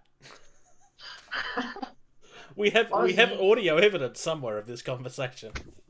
You don't even have to buy Dave a beer or anything. You just go, Dave, would you like to talk about something you're not allowed to talk about? And it's like, yes, here you go. Here's pictures. I'm standing on the side going, Dave, no, you can't do that. But meanwhile, at Christmas time, or was it Christmas time last year? I'm pretty sure it was Christmas time this year. It was Dave that said, no, you can't share something because it's not ready. I know. Was it a different Dave? I think it's a. I think it's just proof of adding dots to a Sheltari mod, and he's like, no one will understand what it is without all the dots.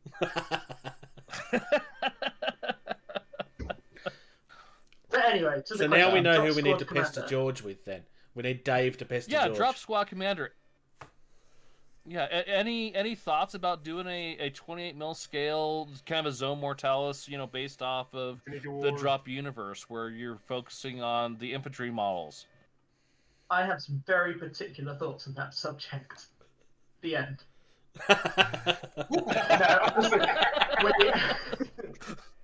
We haven't developed it yet. I will say that it's absolutely not in development right now, but it's something that even back in the early days when Dave came to talk to us, that was something we really wanted to talk about, because 28mm drop zone would be awesome. What I really love about the drop universe, particularly the sort of difference between fleet and zone, is the things you're capturing in zone and the things you're capturing in fleet is a game of zone. So it'd be nice for the things you're capturing in zone to be a game of something else. So it takes place inside the building. Exactly, it lends itself perfectly. Like personally, this is wild speculation, things that I would like, wish listing from a designer. I'd like a sort of two-prong approach to it. There's two sort of separate linked games to it. You'd have the one which is sort of Zone Mortalis style, single layout, sort of one floor kind of thing, where you have a squad that you fight against other people, and then you have a version where you take that and make it 3D, where you've got the full sort of building that you're fighting in. More like a Necromunda kind of style thing with full 3D sort of movement. I think it would work really, really well. We've talked about it quite a lot in the office of things that we'd like, and one of the cool things is envisioning all the different sorts of infantry you can get, because the drops in infantry, fantastic for the scale, but you can't really, there's not much to it. There's only so much you can do with that scale. Exactly, and be able to make it 28mm means you could expand on all of the different sort of designs and add in extra details and expand on the lore and have it as a sort of have a more person-centric sort of narrative to the game, which is hard to get in a 10mm sort of epic style battle. Being able to have it, Johnny PHR Immortalist running around, that's him and he's going to do something. I'd really like that. And I know that some of those plans to sort of different infantry types we're thinking about bringing back in and bringing forwards and doing into Dropzone as well, because there's a lot of different infantry that there's space to design into it. Dropzone is something to push forwards in the future as well. I'd like to. I'd really, really like to do it. It's freeing up enough time around other projects. Yeah. One thing I know a lot of us here in the States are wondering, Lewis, is with the acquisition of Hawk into TTCombat, the distribution network here in the United States kind of just dissolved completely. I know Donald Roach is kind of hired on, kind of be the North America kind of TTAgent helper with that. Is there any future plans again for you guys to try and get back into the U.S. market? Because I know a lot of the games I used to go to, the stores heavily carried Dropzone and Dropfleet, and then once the merger hit, they didn't really have any distribution network to get their resupplies from. The difficult thing with that is that the reason they didn't have it is because there wasn't stock for so long. Like there's no way around that. There wasn't stock for Fleet and Zone when Hawk were in their sort of darkest times for a long time, and then it took us a long time to get running because, weirdly enough, although we bought Hawk, we were a smaller company, like worldwide. We had a smaller worldwide network than they did. So it took a long time to get that going. And the hardest thing for us now is that we have stock, and particularly in the last sort of few months when we've been building stock up again, we have stock ready to go, and we have games that have new releases coming all the time, and it's just convincing independent stores to buy into it. And that's always difficult. But the thing I can really, really ask, like any listeners that wants Dropzone or Dropfleet in their local store, is just keep asking them. Keep asking. We've got a sister company called Kingsley Distribution who distributes worldwide and does great prices for distribution as well. Golden do still stock us, but it's hard to get them to buy when they haven't got enough people really pestering them all the time. And there's only so much we could do phoning them up and saying, hey, do you want to stock this? There's new stuff. If there's not the perceived demand for it, then they're going to be a tough sell for it. But yeah, anyone listening that wants it, just ask your local store. Keep asking. And if their distributor doesn't order for them, they can order directly from Kingsley. Right. There's not many things in the world where you can say that Australia has a better distribution than the US. We actually can get it. It's actually currently massively on sale at the moment from the people that get it in, which I need to ask what's going on there. But I'm guessing it's just end of year stock take, but I need to find out. What were you going to ask, George? I was going to say we got kind of two more questions to touch on before Captain Socks probably needs to jump out and take care of the family, and before we move on to the fan questions. Before Bruce falls asleep. And before Bruce falls asleep, yeah. Why do you keep listening to us ramble on and prattle about stuff endlessly? Have you heard the radio nowadays? There's nothing on. That's possibly the perfect answer to that. It's complete dismissal. I love it. I've been listening to you guys since we took over. Actually, I think we started chatting way back, basically when Hawk sort of got more merged into TTCombat, we started chatting. And I've enjoyed the podcast all along. I try to listen to every single podcast that is about any of our games, any of our games. And anyone out there that has a podcast that wants me or anyone from the design team to come on would be happy to come and join me. We'd love listening to it. I think you guys are nice, and I really enjoy the getting table format as well, actually branching out. As much as I love to say just keep doing Dropzone and Dropfleet, just talk about me all day long. I really love branching out and hearing your views and all the other things going on as well. And I hear stuff about different miniature games that I don't know happening or new releases because we can't keep up with everything. It's great. I really enjoy it. I think you guys do a really, really good job of that.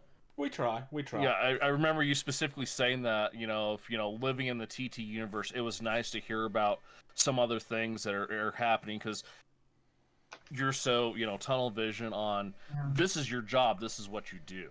So, Then the last one, as you Yeah, know, I refuse to Bruce ask this question has 'cause an it's issue at with me. rolling dice, and we've determined it's because he's in the southern hemisphere, so that's the other side of the world. As you know, the water spins the other way in the loop. Would Yep, as do TTCombat dice. ever consider opening up a dice manufacturing facility Just for Bruce. so that the dice are made and calibrated for the southern hemisphere, so that people like Bruce can actually roll decently in their TT games? I think the problem you hit on right there is the dice roll the other way. So Bruce, just try rolling them with the other hand. The problem with this argument, Right, though, so- is that Lewis has the same problem, and he's using dice calibrated for your hemisphere. Do you know what? I buy dice exclusively from Australia. This might be the problem. Bruce, we need to set up an intercontinental dice exchange. I need to send you a couple of my Bruce dice. I actually have dice where it says Bruce instead of one. Is that not all the faces? No, because then I couldn't use them for a real game. I'd be told that I'm cheating.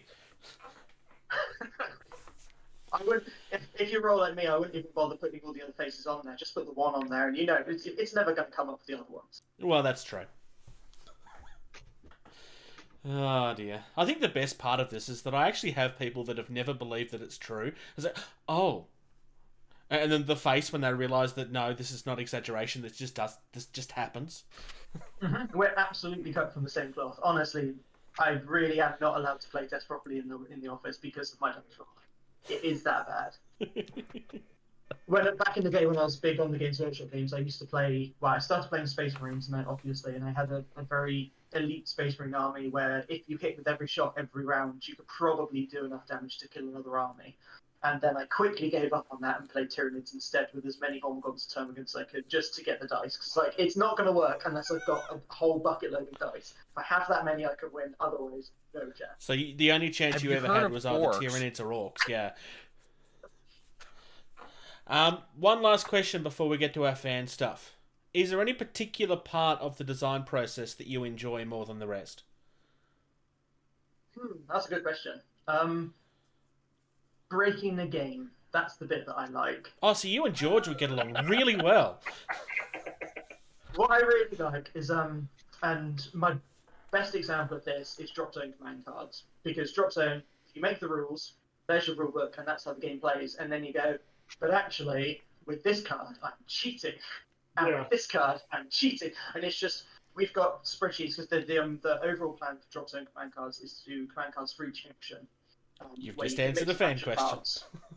Oh, there we go. Yeah, so yeah, we're planning on doing command card decks for like the UCM. So you get 30 cards in that, and you get a 30 card command deck in Dropzone. But it's a mix and match of whatever cards you want. You just can't take the same card twice. Oh, So so you're getting a deck say, building UCM aspect deck, to it. Exactly. There's a limited amount, but yeah, a little bit of it. So you can sort of customize your cards to play in the way that your army, like you want your army to play. And I really like that idea because we've got this massive spreadsheet of what command cards could do and which factions they could belong to make that happen. And it's literally just a spreadsheet of how can I cheat? What's the best way for me to cheat at the game? Oh, this is it. And that's the thing I like. I think. I really like I this love idea. how you're taking a part of the game that, you know, has been a part of the game for so long, and you're not calling it like, you know, your command deck. You're like, how can I cheat? I'm going to cheat. You know, just... There's nothing more rewarding in a game where you're backed into a corner and you think, oh, there's no way I'm going to pull this off, and you pull that one card that you absolutely need at that point, and your opponent knows what's going to happen. They're like, oh, I'm going to do this, and I'm going to do this, and then I'm going to steamroll you, and you go, oh, by the way, trap cards, and they go, oh, the one card out of 30 that would spoil my plan. That's the thing I like best. I did have that once. I had I was playing a Age of Sigmar game, and this guy had one of the big Treant guys, and it was just swarthing through everything, and I managed to steal the initiative and like have my round of combat go first before his, and legit rolled out of I think 18 dice, 11 sixes for mortal wounds, and wiped it off the board. So that just doesn't That's happen why for Just me. the statistic impossibility of. That's what I love about tabletop gaming in general. There's always those moments. Everybody's got that story, or half a dozen stories, maybe if you're lucky with me and Bruce. The entire random game is hinged on soldier that that one survived role. everything. The lasgun that blows up a Titan, that sort of thing. Or the heavy cruiser that goes and takes off, 3 of your opponent's ships. Or blows up and takes all of them out at one time. Yeah.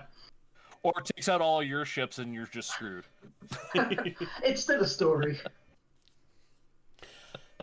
My fleet went into battle very confident, and that was the last we heard Then you of roll them. dice. All right, let's get into some fan questions. I'm going to start off with a fairly general one that you've probably seen asked a few times already anyway. I've kind of combined 2 questions into one, sort of. There's been a growing support for tabletop simulator tournaments. There's been a huge trend for it lately. Have you guys considered trying to run a global campaign type thing using that, or just support running the tournaments of your own, trying to use that system? I can give the official response, unfortunately, is that we've been encouraged to not have any particular stance on Tabletop Simulator. Yep. Because it's fan creation in a third-party program that costs money. I know there are add-ons that you can buy for Tabletop Simulator, like there are DLCs you can buy that are licensed for particular games. That's not a resource that we're able to have. We don't have that sort of scope that we can do that official license expansions yet. Any fan expansions I absolutely could not comment on, and absolutely may or may not have tried myself and played more or less regularly. But as an official response, we have been instructed that maybe it's best if we just turn a blind eye to everything, which is really sad because there's been a few people in the community that have put together the different modules and run tournaments on them. And personally, without covering up my TTCombat logo, I've been following on with great interest on those tournaments, but it's annoying we're not actually allowed to officially endorse them. So anyone that's running them, good luck to you, and if there's anything that you need to help with that, then I absolutely do not encourage you to get in touch with a TTAgent who can pass on the message and might be able to rustle up some resources. Well, unfortunately, Lewis, my kids are starting to act up, so thanks again. It's been great. Thank you. George and Bruce, I'll catch you guys next week. See you, Captain Sachs. And congratulations on the promotion. Thank you, Lewis. Yes, you can thank Lewis for the fact that we're actually acknowledging your major. I know, I do appreciate that. Because George wouldn't. I just put in my recommendations, that's all. Catch you guys later. Bruce wouldn't even know where the socks reference came from, so... Yeah, he wouldn't. No, I didn't. I kept on asking about whether it was White Sox or Red Sox, and nobody answered me. In that area. A little bit. I heard on the previous one a couple of weeks ago talking about it. It's like, how do you remember that? Yeah, the Argyle pattern. Yeah, there you go. So, catch you all later. Thanks again, Lewis. Later, socks. All right. I'll put quotes around this next name because I'm convinced that this name is a fake one. Bob Bobson has a couple of questions. First one is, do you have any plans for more resin scatter terrain like the shipping containers and battles? This is drop zone focused because he talks about having used scale scenery. Depending on when that was asked, you might already have your answer. We previewed some on Wednesday, and Work in Progress Wednesday, some aircon ducts, which Scott's been editing.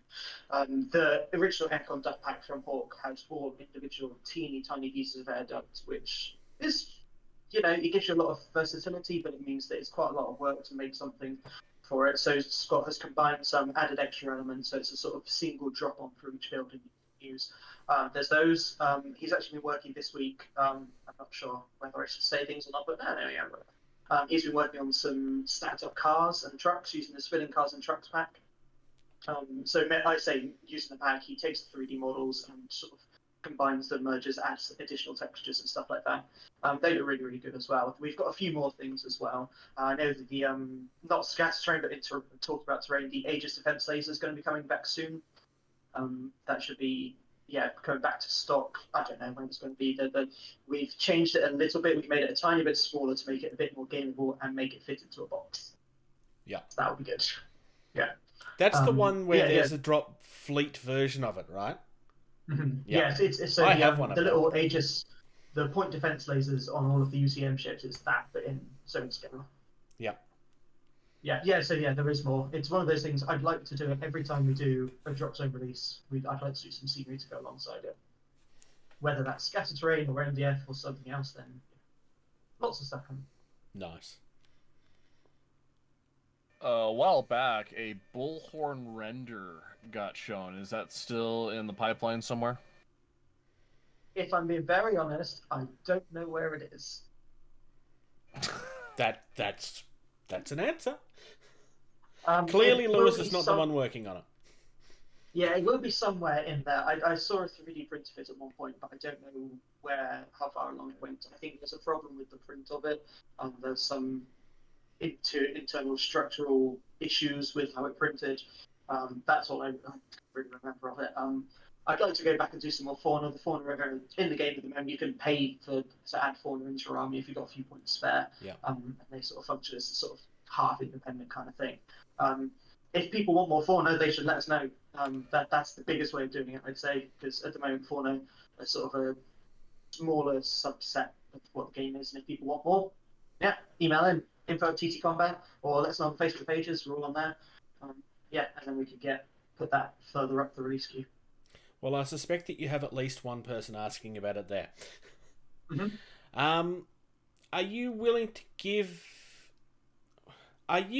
give any information about what the gibbering planet is in the Battle for Earth map? Nope.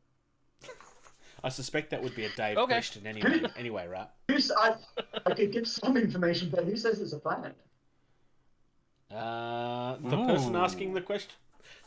I think is it a planet? I've got my books. I've brought all my books with me just in case anyone asks me. Whoa. I know.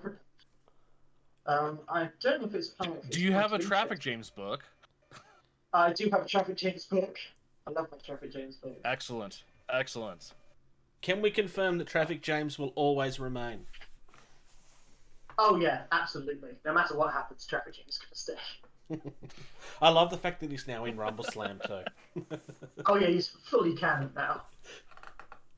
Dave told me a story once about Traffic James. He loves Traffic James. He thinks it's the most hilarious thing. But he told me a story that Traffic James was the absolute best of the errors that they found.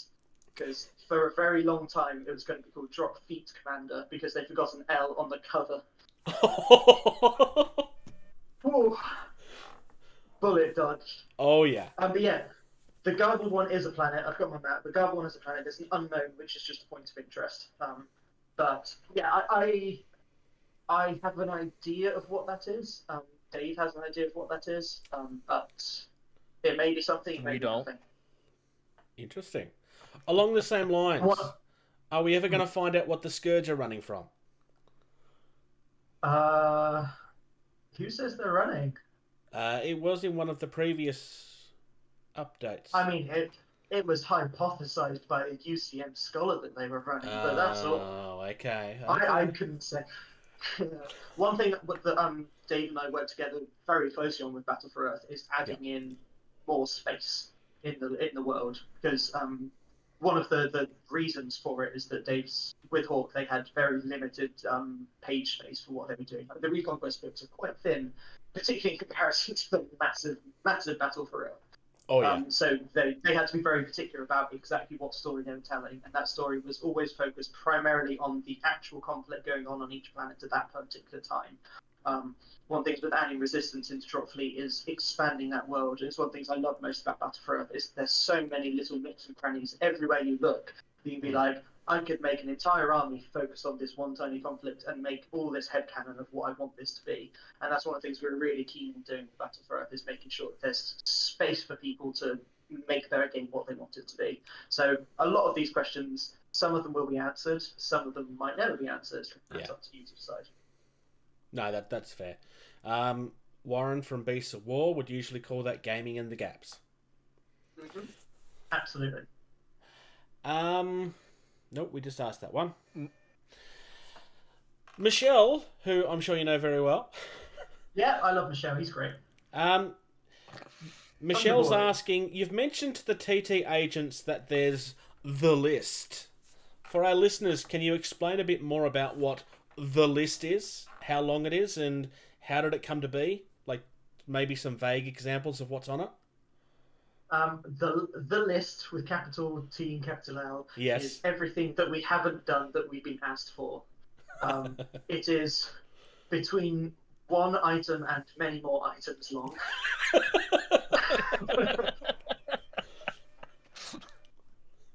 It's just everything that people have asked for. It tends to be a lot of time when people email in and they have something requested, they go on the list. If we have a few requests for things on the list in consecutively, or a lot of things on the go, then they tend to get added to a sub list, which goes on one of the whiteboards in our room, of things that we would like to do more pressingly, I think. The list is extremely long and it's never going to be finished. That's the way we like it. The list makes me think of a Rumbleslam character that you should definitely not do. That would not be holding a list. And Beating maybe... you up is number 3. No, there's a Do a wrestler that blister- actually was doing that at one point. He was adding people to his list of people that pissed him off, basically. Definitely a dwarf wrestler, isn't it? That'd work great with, Traffic James. So that was a 2-character blister, the list and Traffic James. Have you guys got a Traffic James miniature? I haven't got it yet. No, I do do intend to not. buy it. Naughty people. The last I ordered from you, I got a Dreadnought and a couple terrain kits. So The last thing I ordered was a group order. I put paint on the Dreadnought. One of my favourite things about Traffic James, when we put him in Rumbleslam, he's got a crowd pleaser ability. And the crowd pleaser ability is a combination of every single rules error and question about rules that we've ever had to make a rule that doesn't do anything at all. It's absolute nonsense gobbledygook. And you look at it and you can try and work it out. And we've had a couple of emails so far, people going, does this mean it does this, or does it mean it does this? And we're like, yes. Yes, it does mean those things. It means both of those things and neither. Oh, I love how trolling it is. I really do. Okay, John Blow. I'm probably saying this wrong, John. I'm going to say Bloem. If it's Bloem, I apologise. Do we have a rough ETA on the Resistance fleet box? I don't. One of the things that needs doing for that, the big Battlefield box, this is one of the things that needs doing. That's some nice art for the front, and I don't have any of that at the moment. We will do one in the future. I'm not going to say we definitely will do Resistance frigate boxes and Resistance cruiser boxes separately. We've been quite open about that, I think, in the past as well, because the cruiser and frigate boxes for the other factions, although it's nice to say, oh, I just need a couple of cruisers. For a couple of quid more, you can get the starter fleet and the cruiser and frigate boxes separately. Just don't sell. Yeah. If we're being very honest, like no one buys them. So I'm not going to say we're definitely going to do those separately, but we will do a battle fleet for Resistance at some point. Yeah. But I'm afraid I don't have a date on that. John was How the one about that asked plans about for, the specific faction command cards, which you've answered already. Mm-hmm. Yeah. Reintroducing character generals and admirals for fleet. That's Like Zone. I specific think that's names. about Zone. I can answer both. Well, generals and admirals. So that's both actually. Yeah. Yeah, generals for Zone should be coming. Famous admirals in fleet are a more difficult prospect for it for various. Well, there's one particular big reason. For Zone, we'd like to do famous commanders that are in unique units, unique transports, or unique vehicles that they have just for them, which sort of started off with what Hawk did originally back in Reconquest 1, but those were deliberately made to be imbalanced, which I find a very strange thing. They're made to be, if you both had a famous commander, it was balanced. If one person did, they would win. And it made the famous commanders not tournament legal, which I think is, I don't know, as a personal thing, I think is a mistake. I think any unit that you could buy, you should be able to use in a tournament. But it just means that we need to make new famous commanders and models for new famous commanders, and bring them in again. We've got some ideas of what we could do with them, but we haven't got it yet. They should, if and when they come, it will be after Behemoths. We can guarantee that. For fleet, that's the tricky thing, is the models, because making a brand new unit type for Zone is, fun and fine and can be really, really cool. For fleet, making a completely new ship is much more difficult because it needs to fit in a very particular space in the design. Usually they would go in the biggest ship around, which is a dreadnought, and we can't exactly make a unique dreadnought just for one commander because we've already got dreadnoughts, and that's a massive amount of resin for someone to buy just to pay for that. So the right way of doing that hasn't come immediately apparent in what we wanted to do yet. So that's less far along, I would say. That's fair, and I can see the thought process behind pulling the generals out for now and reintroducing them later, because you don't want people buying stuff that they then can't use, especially for a game with Zone was very tournament heavy there for a while. Not that I've played a lot of Zone, but it was very popular in the tournament scene for quite a while. Yeah. Well, the decision to make those famous commander models generic, I should say, like the standard versions of those, that was already done before it took over. That was already sort of post Reconquest 2. They'd already introduced them. So that was a train that had already left the station. So we decided that's what that is for now. Those famous commanders are now just regular units, tanks and aircraft and things, and we will do something new for them later on down the line. Nice. And then John's last question, kind of, is there, with a book to continue lore, more stuff like that? The one part I really want to hear your thoughts and opinion on is, improve the integration between Dropzone and Dropfleet Commander. Is there plans to do more work on a book for that? Is that for lore or for rules? That particular one is about the games themselves. Yeah. Like improving the integration between them. There's Dave has a lot of plans. So by Dave's own admission, he has said to a lot of people before that the rules in Dropfleet in the book to sort of use it with Dropzone were sort of quite hastily done. Because he had a whole game to design, basically. Yeah. Making that game work with another game is hard anyway. From memory, I think he didn't come up with that idea until very, very late. I could be remembering that wrong, though. No, that's what he said. He said he wanted to do it, but it was always one of those things that got pushed back because of making sure the game itself was right. And then it got brought in quite late on. He does have more concrete ideas of what he wants to do with it. That's very much in his wheelhouse, so that will be a Dave-led project when that happens. I can't say exactly when or how, but yeah, I'm sure it will happen. As far as integrated books go, I don't know whether we're going to do that again or not, because Battle for Earth is probably my favourite book that we have, but that is not shared by everybody. We have heard a lot of complaints that it's a Dropfleet book which also has the Dropzone rules, and also it's a Dropzone book that has Dropfleet rules. Depending on which side you fall on, you feel both similar. In reality, the amount of space dedicated to Dropzone, Dropfleet are almost identical, and the vast majority of it is background lore, which is why I love it so much, because data is and all the pictures are amazing. So yeah, whether we do that again or not, I don't know, especially moving towards more digital format books. It might end up being, I'd love to be doing a lore specific book, or maybe a couple of lore specific books, maybe one for all the human factions and one for all the aliens. So yeah, maybe doing separate lore books for that might be the way forwards, and having all the rules posted digitally instead, so that you can choose to buy a lore book if you want some more information on the story. And if you don't want to, just get the rules offline. I honestly don't know.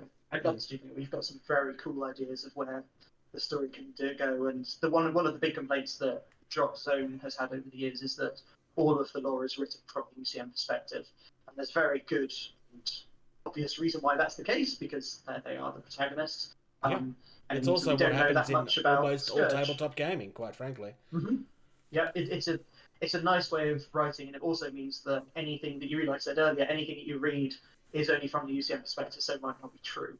Yeah. So you can always expand on it later in the line. But yeah, we've got some great ideas of, we've been discussions with Dave quite a lot of exactly what the white sphere is, and where the Sheltari live. I really want to who the explore Scourge that. are running from. Yeah, we've got some really cool prospects of where that's going to go, but it's finding the right way of doing it. Bruce, I'm going to let you ask this question because I want to hear it come from your mouth. The name or the question? Specifically the question. Okay. Well, David Muddyman wants to know where the Rumbleslam pirate monkeys are. They are penciled in for release either at the end of this year or at the start of next year. They're a weird one. We got this team sculpted a long time ago. It was actually Ray who does our art. It was the first thing that she ever drew for us, was this team of pirate monkeys. Oh.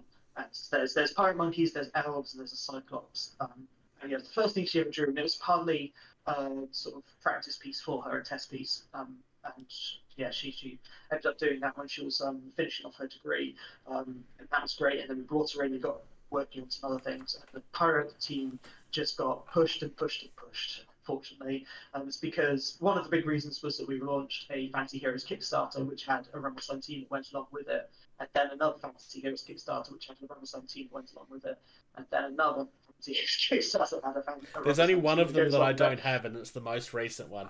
I have the halflings and I have the Egyptians. Well, So I'm calling it's just them the the sexy Egyptians, knights that you but- don't have. Yeah. Yeah, I'm looking forward to the sexy knights.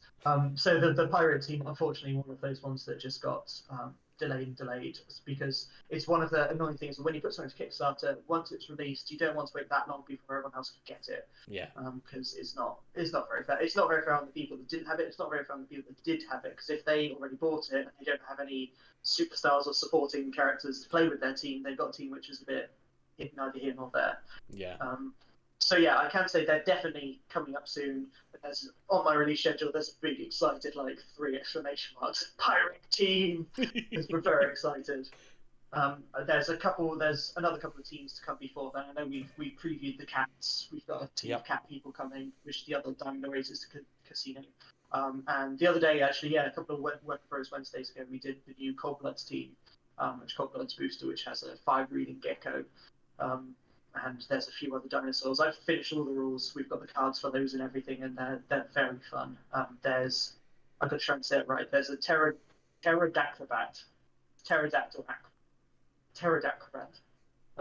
It's cute. Very cool. And yeah, a few other weird things going on with that. Did you deliberately make that name difficult to say? I make every name difficult to say. Look at the Carnevale stuff, as we get further in the Rashad, it's just stuff I'm like, how's that pronounced? I made it up, I don't know how it's pronounced, someone else tell me. So do you just have a bag of Scrabble tiles, you reach in, put your hand and pull it out, and then put them in an order, and that's the name? I think it's like the South Park episode about Family Guy with the pulling the different balls and coming up with different words. That's what it is. Dan Seymour.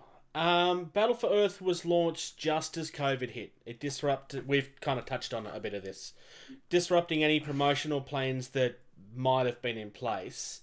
Now that restrictions are starting to ease, what kind of events can we look forward to? Or is it too early to say? It's a bit too early to say. We're going to go into it slowly because.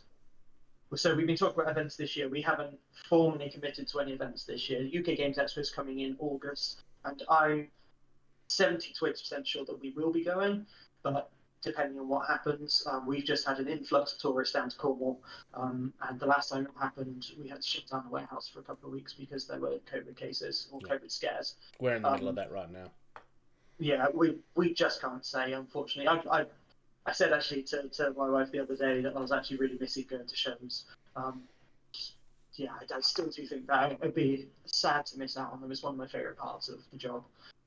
We'd like to do that. We'd like to have some more tournaments going. I know that London Grand Tournament's going ahead. I don't know what date it is. I think they pushed it back for a year.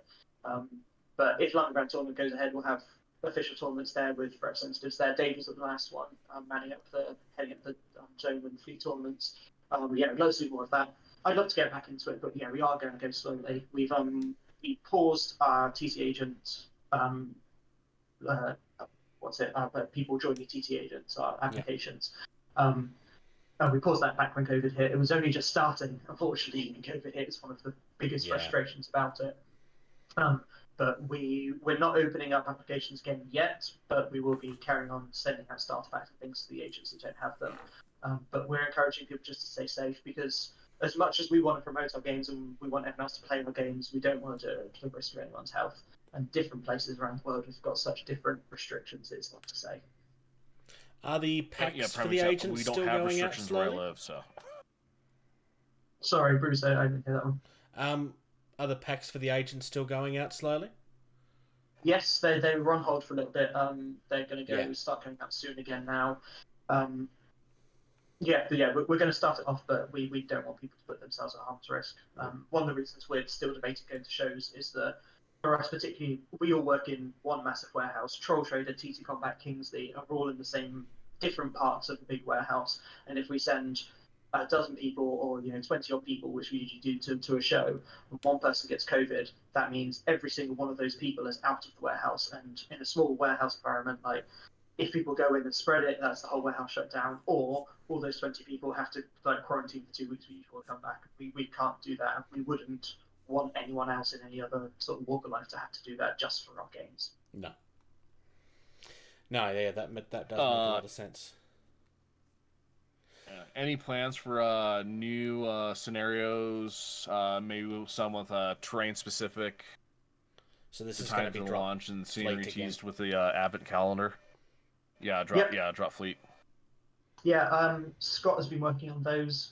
He sent me a spreadsheet last thing on Friday, which I still haven't read. Sorry, Scott. I'll get to it this week. He's been writing up rules for those. He said he was like, I've written a whole spreadsheet with loads of different rules on there for each different one. He said most of those are going to go in the bin, but it's a case of throw things at the wall and see what sticks. Some of them are going to be quite in depth, and some of them are quite simple. Like I think he said one of them is like a refinery ball thing, and it's like if you blow that up, it blows up really big, nice and easy. And then some things like hangers and stuff are going to be a little bit more in depth.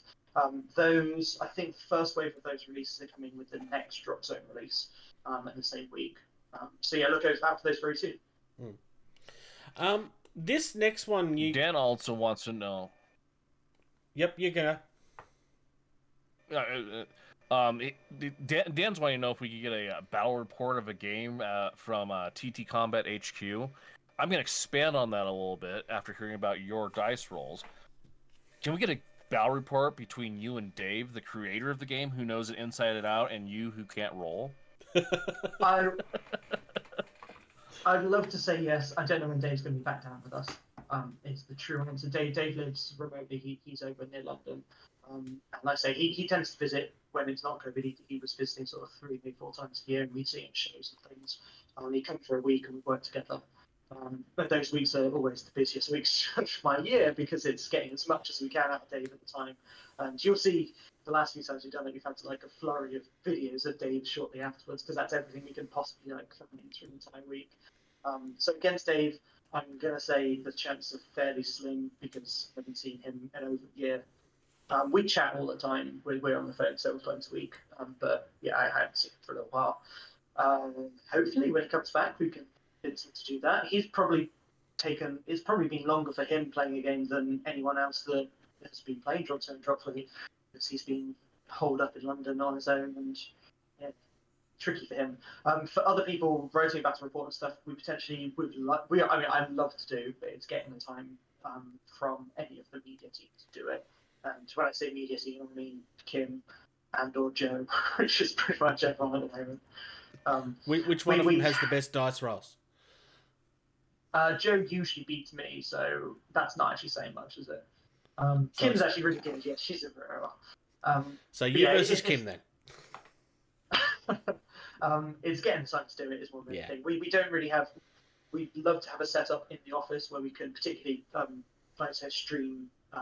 Maybe even if they're not live, but stream video content. But finding that space and finding that time is tricky. It did we try and keep our team as small as possible because then, we can charge hardly any money for NDF products and everyone get things really cheap. But it's kind of a choice we have between making more battle royale content, that sort of content, or having new releases at the moment. Particularly as we're not all back in the office at the moment, so a lot of us are working remotely from home. So yeah, we've got quite a lot of people in our design team, particularly who are high risk. So they've been at home for quite a long time.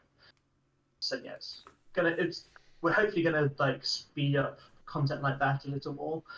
Before COVID hit, I think you dedicated TT community fans would have seen that there was more and more content going out each week for every game, whether it had a release or not. Yeah. And we'd like to get back to that, but yeah, because we're sort of struggling to get everyone in the office at the same time, making time for that is tricky. But yeah, I'd like to, hopefully. Watch the space. And I deleted the last question that he asked because I realised that we've already asked it. I missed one of the double ups. Sorry. Last up is Renz and Dario. They are the Monsters Behind the Masks podcast, which is a Carnevale podcast. So they did ask about Blood in the Water, which we've already covered. I suspect that most of these are kind of going to get a similar sort of answer. Because until it's finished, you probably can't talk too much about it. But they talk about the patricians, and if there's any, if you can share any anticipation on how you intend to expand the range. Their range is smaller than most of the others, apparently. Yeah, it is. They've had the fewest new types of characters come out since we put the game to retail. They've got, probably on the flip side, they've probably got the most new characters coming. I'm not, maybe not. I don't have my list in front of me. Don't hold me to that, friends. But yeah, they've got a lot of new characters coming. I don't know if I can say too much without giving away what's going to happen in the plot on Blood and Water. Renz has been extremely close with his guesses so far. If it was anyone else, I might give away a little bit more. But every time we've had a tiny bit of information, Renz goes, "Well, looking at that, I can guarantee that this and this and this are going to happen."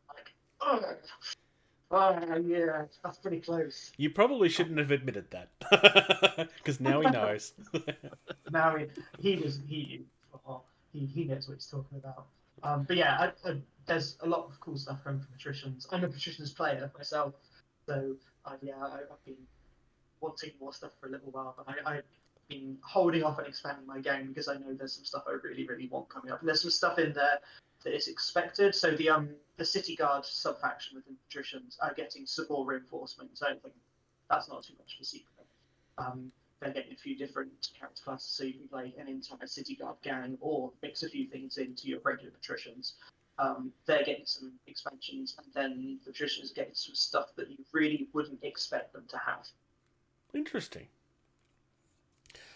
For George's sake, the patricians are essentially the nobles. And definitely not the good guys. Although I don't think there really are any good guys in this story. The guild like to pretend that they're the good guys, but they're still the thieves guild. I mean, they're a shower pretty I thought nice. the parrot monkeys were the good guys. Wrong game. The Rashar, aren't they like a twisted cult type thing? Oh wait, yeah. One person's twisted cult is another person's benevolent religion. Oh, okay, fine. Speaking of the Rashar, they are up That is next. a fair statement right there. Yeah, true. We find it really interesting the presence of the flame that burns underwater. Will we see any other deities become available to the Rashar? Maybe of a different aspect? Within Blood on the Water, no. Future plans after that are still kind of murky, no pun intended. But I'd like to do more of that stuff. Gav and I wrote that bit together with the Rashar, that most of the Rashar in Carnevale worship Dagon, and Flame that Burns Underwater is an agent within the world of the living for Mother Hydra, who's a different sort of deity, and there's crossover and a bit of different sort of conflict between the pantheons, and yeah, there's more there that we'd like to explore, but I can say that there. Wait, can I say that? There isn't going to be any Blood on the Water? Probably I can say that. I might be lying, but yeah, maybe I can say that. I was warned that none of your answers are going to be the right ones anyway. That's true. I do lie quite a lot. I will say that the Flame that Burns Underwater, her model hasn't been released yet, but we will be seeing her this year. She's had a bit of a tweak and a redesign. There's some stuff that we need to change to make the models work better, and some stuff we want to change to make the model work better. Hopefully we'll be able to show her off in a future Work in Progress Wednesday before she's released, because she looks great. Really, really cool. Who's the mini that has the giant water aspect with the mask thing? Where you can see the Black Spectre. Yeah, who's that for? Yeah, that's a gifted model. So there's a patrician in the center of it who's possessed by the Black Spectre, the spirit of the Black Spectre. And the Black Spectre is this big ethereal ghost monster thing.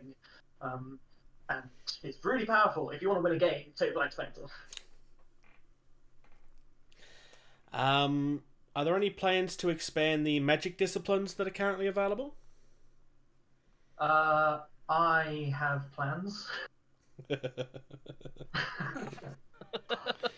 This is essentially the same question, but for items. Any plans to include magic or more mundane items available to gangs?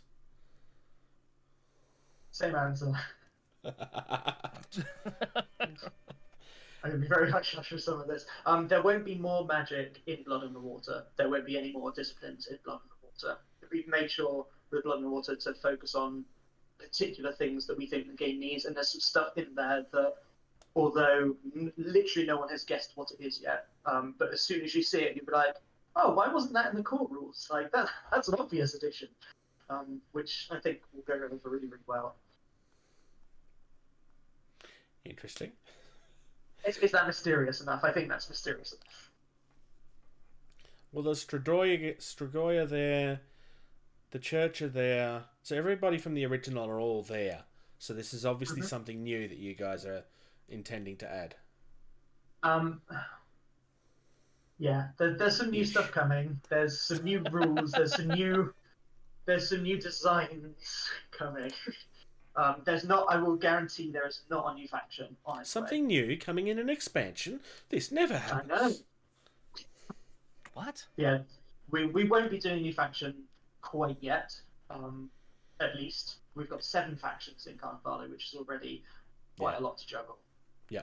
And in actual fact, they all hold a really strong place within the city. And because the game's built around the city and around the world, how it impacts with Venice itself, any new factions, a lot of people suggested new factions could come in from outside, and a lot of that feels a bit off because the core of the game is the city. So bringing in anything massive from outside is a bit weird. Like, for example, the Vatican are our outside faction. They've come from the south of France, and they are invading Italy, they're invading Venice, and they've not been received very well within the law because they are an outside faction, outsiders, and they're trying to impose their will.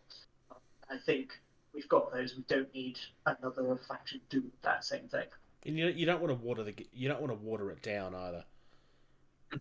Exactly. Yeah, it's about Venice. It's about vying for power within Venice. There's enough people in there at the moment that you could divide off the city nicely into some big war zones and do some weird things. And George, do you want to get into that last one? Yeah, the Painter and Mask Maker Kickstarter exclusives. Are there any plans for alternate sculpts of these characters? Yes, Ray has been doing some new updated art for the artist recently, incorporating some stuff he wants to put in the original, but didn't quite have the scope and space to do that. So yeah, the artist will be coming. I'm not going to say shortly, but will be forthcoming. Mr. Pack. The Mask Maker, I couldn't comment on right now. She hasn't done any new art for the Mask Maker, I will say right now. But who knows what the future will bring. There's more gifted aside from those, though, that are coming up by, which people won't be expecting, but we'll be very happy to see. And that's it for our fan questions. So, Lewis, thank you so much for taking time out of your Sunday to sit down and chat with us for a couple of hours. It turned out. No, thank you for having me. I do have one last very important. I have one last very important question to ask you now. When this comes out, are you going to listen to it and realize, oh crap, I shouldn't have said that? No, but my wife will.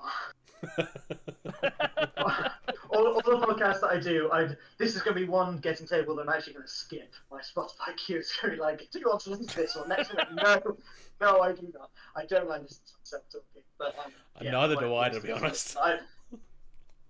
Usually I come home if I've done a podcast or recording something. I come home and I'll be like, "What are you listening to?" She's like, "Is that me?" "Yeah, it's you." Okay, I'll just go upstairs then. Does your wife game at all? Yeah, no, she's not a gamer. Okay. She's a normal person. But she They exist. It's yeah.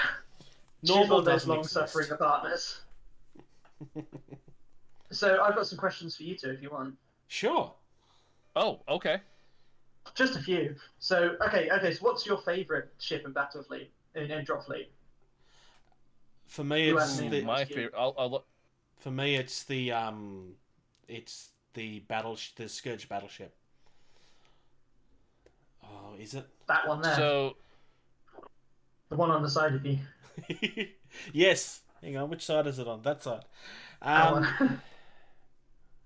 It might be the destroyers. Actually, it's one or the other. It's very, very close. I do love the dreadnought, but honestly, they are probably.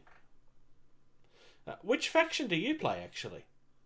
Resistance. Okay. Yep. Although I have two answers. yeah, go ahead. I have two answers to that question. Aesthetically, the second sculpt of the original Scourge battlecruisers, The Akuma. the Akuma and Banshee. Mm-hmm. So not the but the second sculpt that is not the Kickstarter exclusive. I think those ships aesthetically are just absolutely gorgeous.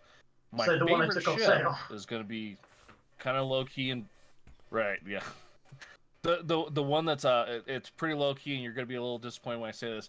The Onyx is my favorite ship for the Shaltari No, that's because that's 12 3-up shots, and that's if you get that ship in the right position, that's a front arc of 12 shots. Mhm. That does so much damage for such a low point cost. Yeah. The And Akuma's still I'm all on sale. about What are you getting a talking horde about? of dice and Yeah, the Akuma you can't really. That's a pretty good one for outright damage for points cost. Oh, I must have misheard you. I thought you said that you'd taken it off sale. I'm thinking, no, it's still on the website. Oh no, it's there, but the design has changed to be the new Battlecruiser. So the hull of the original one didn't go together, didn't print out properly, so they had quite a big gaps. So Oh, Dave yes, yeah, redesigned it mine when he does did have this big lot, gaps so in it's it. now. Yeah, it was one of those ones. It was done just before the takeover. Yeah. And we ended up. I think they were released just before the takeover. We ended up properly releasing because they could get the stock out, and all the molds were already done. But it had this weird thing where the hull meets the head. There's like this angle like this where you've got big gaps in the side. Yeah, it's like that, sort of.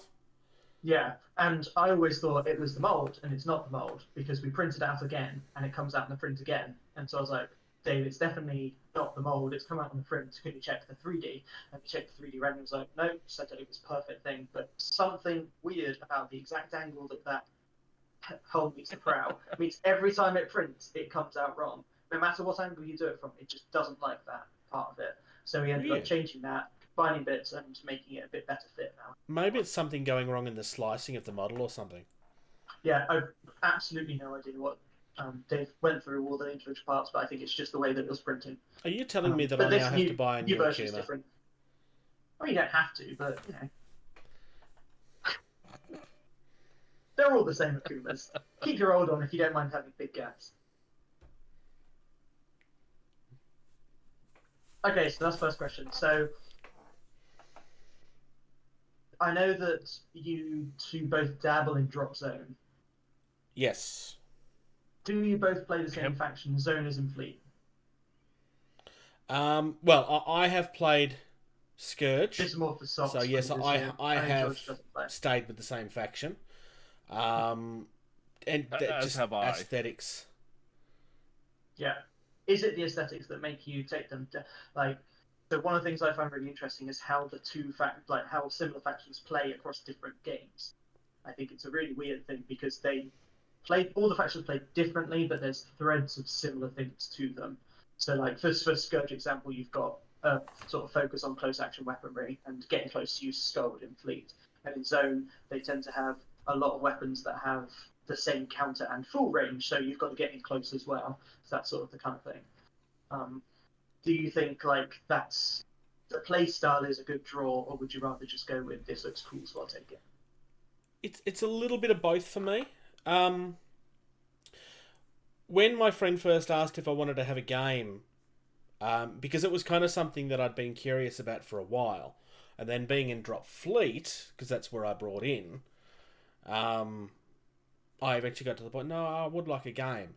And it's like, who would you want to play with? And at that point in Dropfleet, I'd made the move from UCM to Scourge because it suited the way that I play. And I was like, well, if I had the choice, I'd prefer to start with Scourge. Because it just... I don't know, I like the way that Scourge are. They remind me of the Gold, which is just a really cool bad guy in Stargate. I mean, they're not the same, and I'm not suggesting they are. There are some aesthetic ideas that remind. So it's a mixture of a few things. I really enjoyed the way that they played. The destroyers were just so much fun to send through the buildings. And yeah, I just love the look of the models. They're just the models that stick out to me. So it's a little bit of both. Nice. The main George, reason what can I we do haven't to get you finished to play? painting my stuff is because I didn't want to paint them the same as my fleet stuff, and I can't figure out how I want to paint them. I don't think anyone needs to give any excuse as to why they haven't finished painting their stuff. Well, that's true. That's not a very good one to go I down, just is it? unpainted a whole heap of models. But they're not your models, so I'll be quiet about those. So, George, what can we do to get you into zone? Well, I do have Dropzone. I got a starter back when it was first released. And the reason why I went with Shaltari was, and I'm gonna take words out of your mouth. I was reading through the rules of what all the factions could do, and I was just like, oh, I could cheat really good with the Shaltari. And one of my first games with the Shaltari, I went through and I did the deployment. And traditionally, you put your troops in the building, you start looking for the objective in the building. And I went through and I did it, and I was just like, some of my troops are going to be here, some of my troops are going to be here, and they're going to both look for objective. And my opponent was just like, oh crap, you can do that. And so the next time I played him, he started shooting the buildings to keep me from splitting off and getting more objectives. And he was just like, no, I'm not letting you cheat like that again. So part of my issue is where I live, the gaming community gets dominated by a game, and there's not a lot of people. We had a very strong group of 9 people playing Dropfleet. 4 of them graduated college and moved. One of them, his wife was a professor, and they moved. And then one of the store owners sold his stake in the store and moved. So there's 2 of us that play still in the area.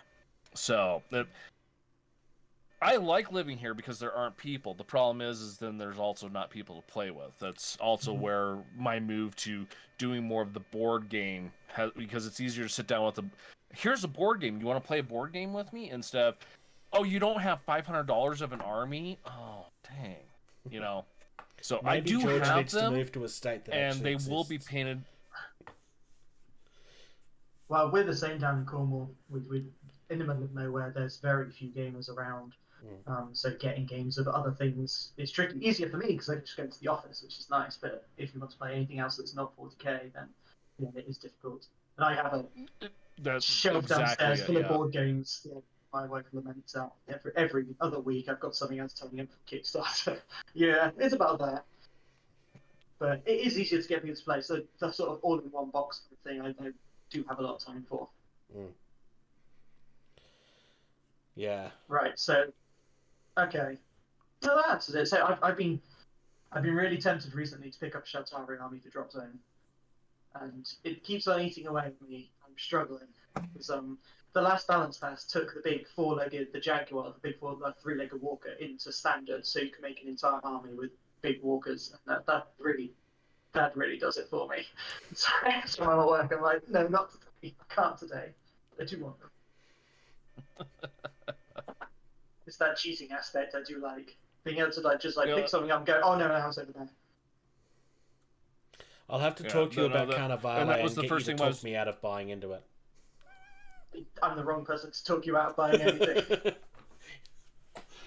the ostriches that were released a few weeks ago were just like, I didn't need to see that. I think I might have even said it during the podcast.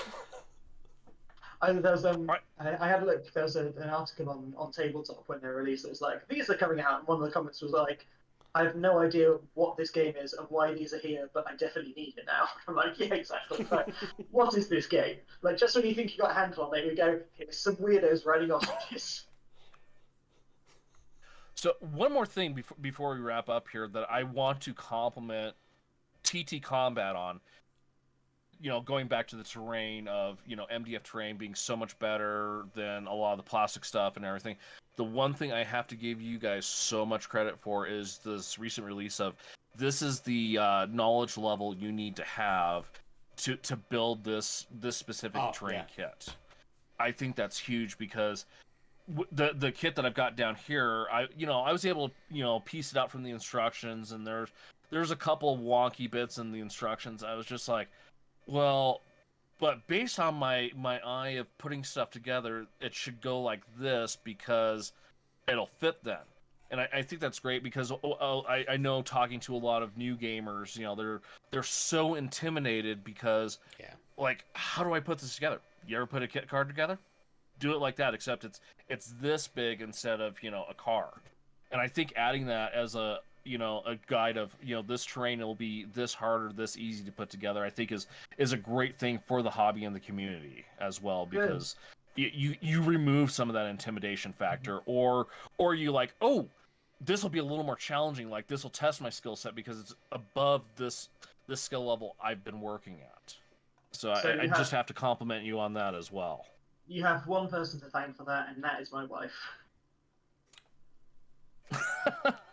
Entirely her idea. We had a email one day that said, how many parts is this kit?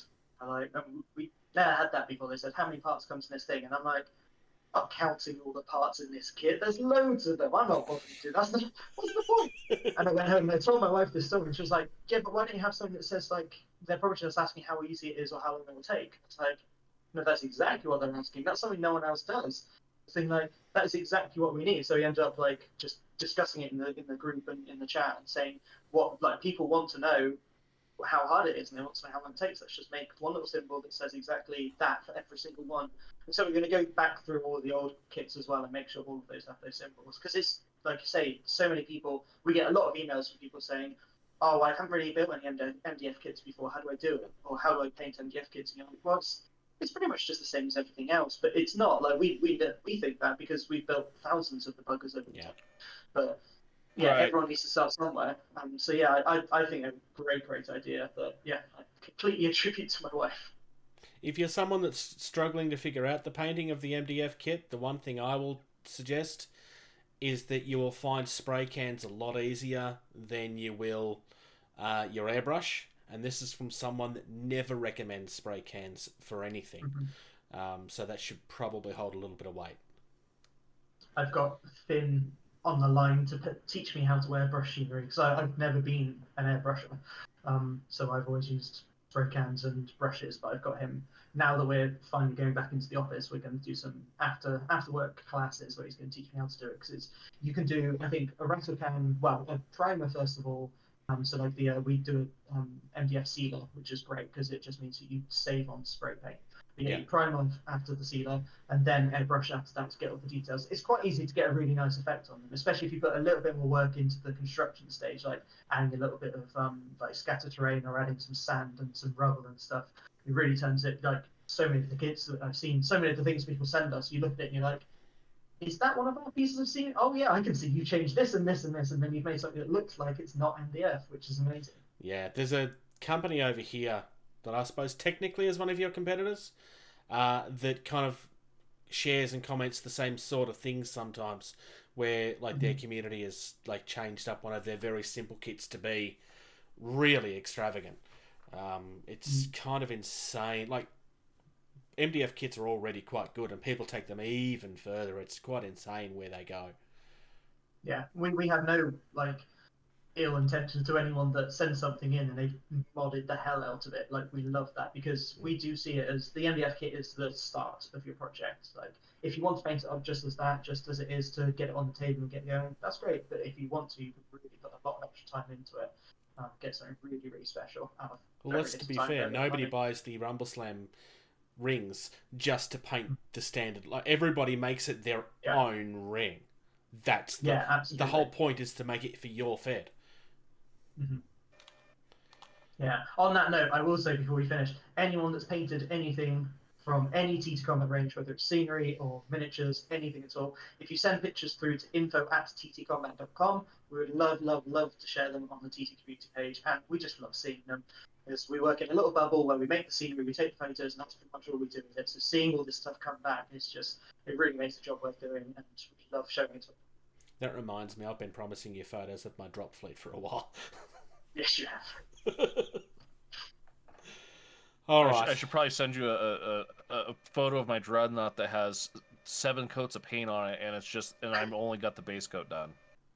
Well, get Major Sucks to send some pictures over of his stuff, and then we can do a whole getting tabled Monday motivation special. There you go. That could work. There we go. I'm going to pen that in right now. There you go. Hold you to that. Great, thanks. The only issue with that is that I suspect on that note, most is this of last stuff will be interview in a we're ever box. going to do with you now? No. Yeah, we have to wait for him to become Florida Man first. He can't call himself Florida Man. Florida Man already exists. Well, again, I know I've already said it, but again, thank you for taking the time on your Sunday afternoon, evening there, Lewis, to talk to us. We really appreciate this. This is something that we've wanted to do for the last, I don't know, probably 4 years now, Bruce. Something like that. I don't even know how long it's I been. think it's great that you took the time to talk to us and share some insight to how the hobby actually works before it gets to us in the package on the shelf. Oh no, thank you so much for having me. It's been great. Like I say, I've been a big fan of the podcast for a long time, and I think what you guys are doing is great. And anyone else out there that's running podcasts or running blogs or doing anything like that, that's promoting anything that you're creating and talking about anything, you're keeping the hobby alive for everybody that can't get to game right now. Doing fantastic. Thank you very much. Well, and on that note, given that it's around 6 o'clock for you, I suspect that dinner's probably in your nostrils there somewhere.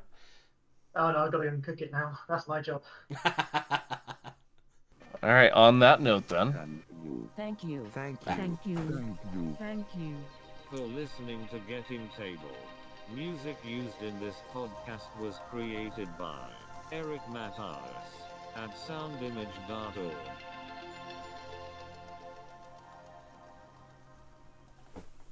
Lewis, say the games thing. Play more games.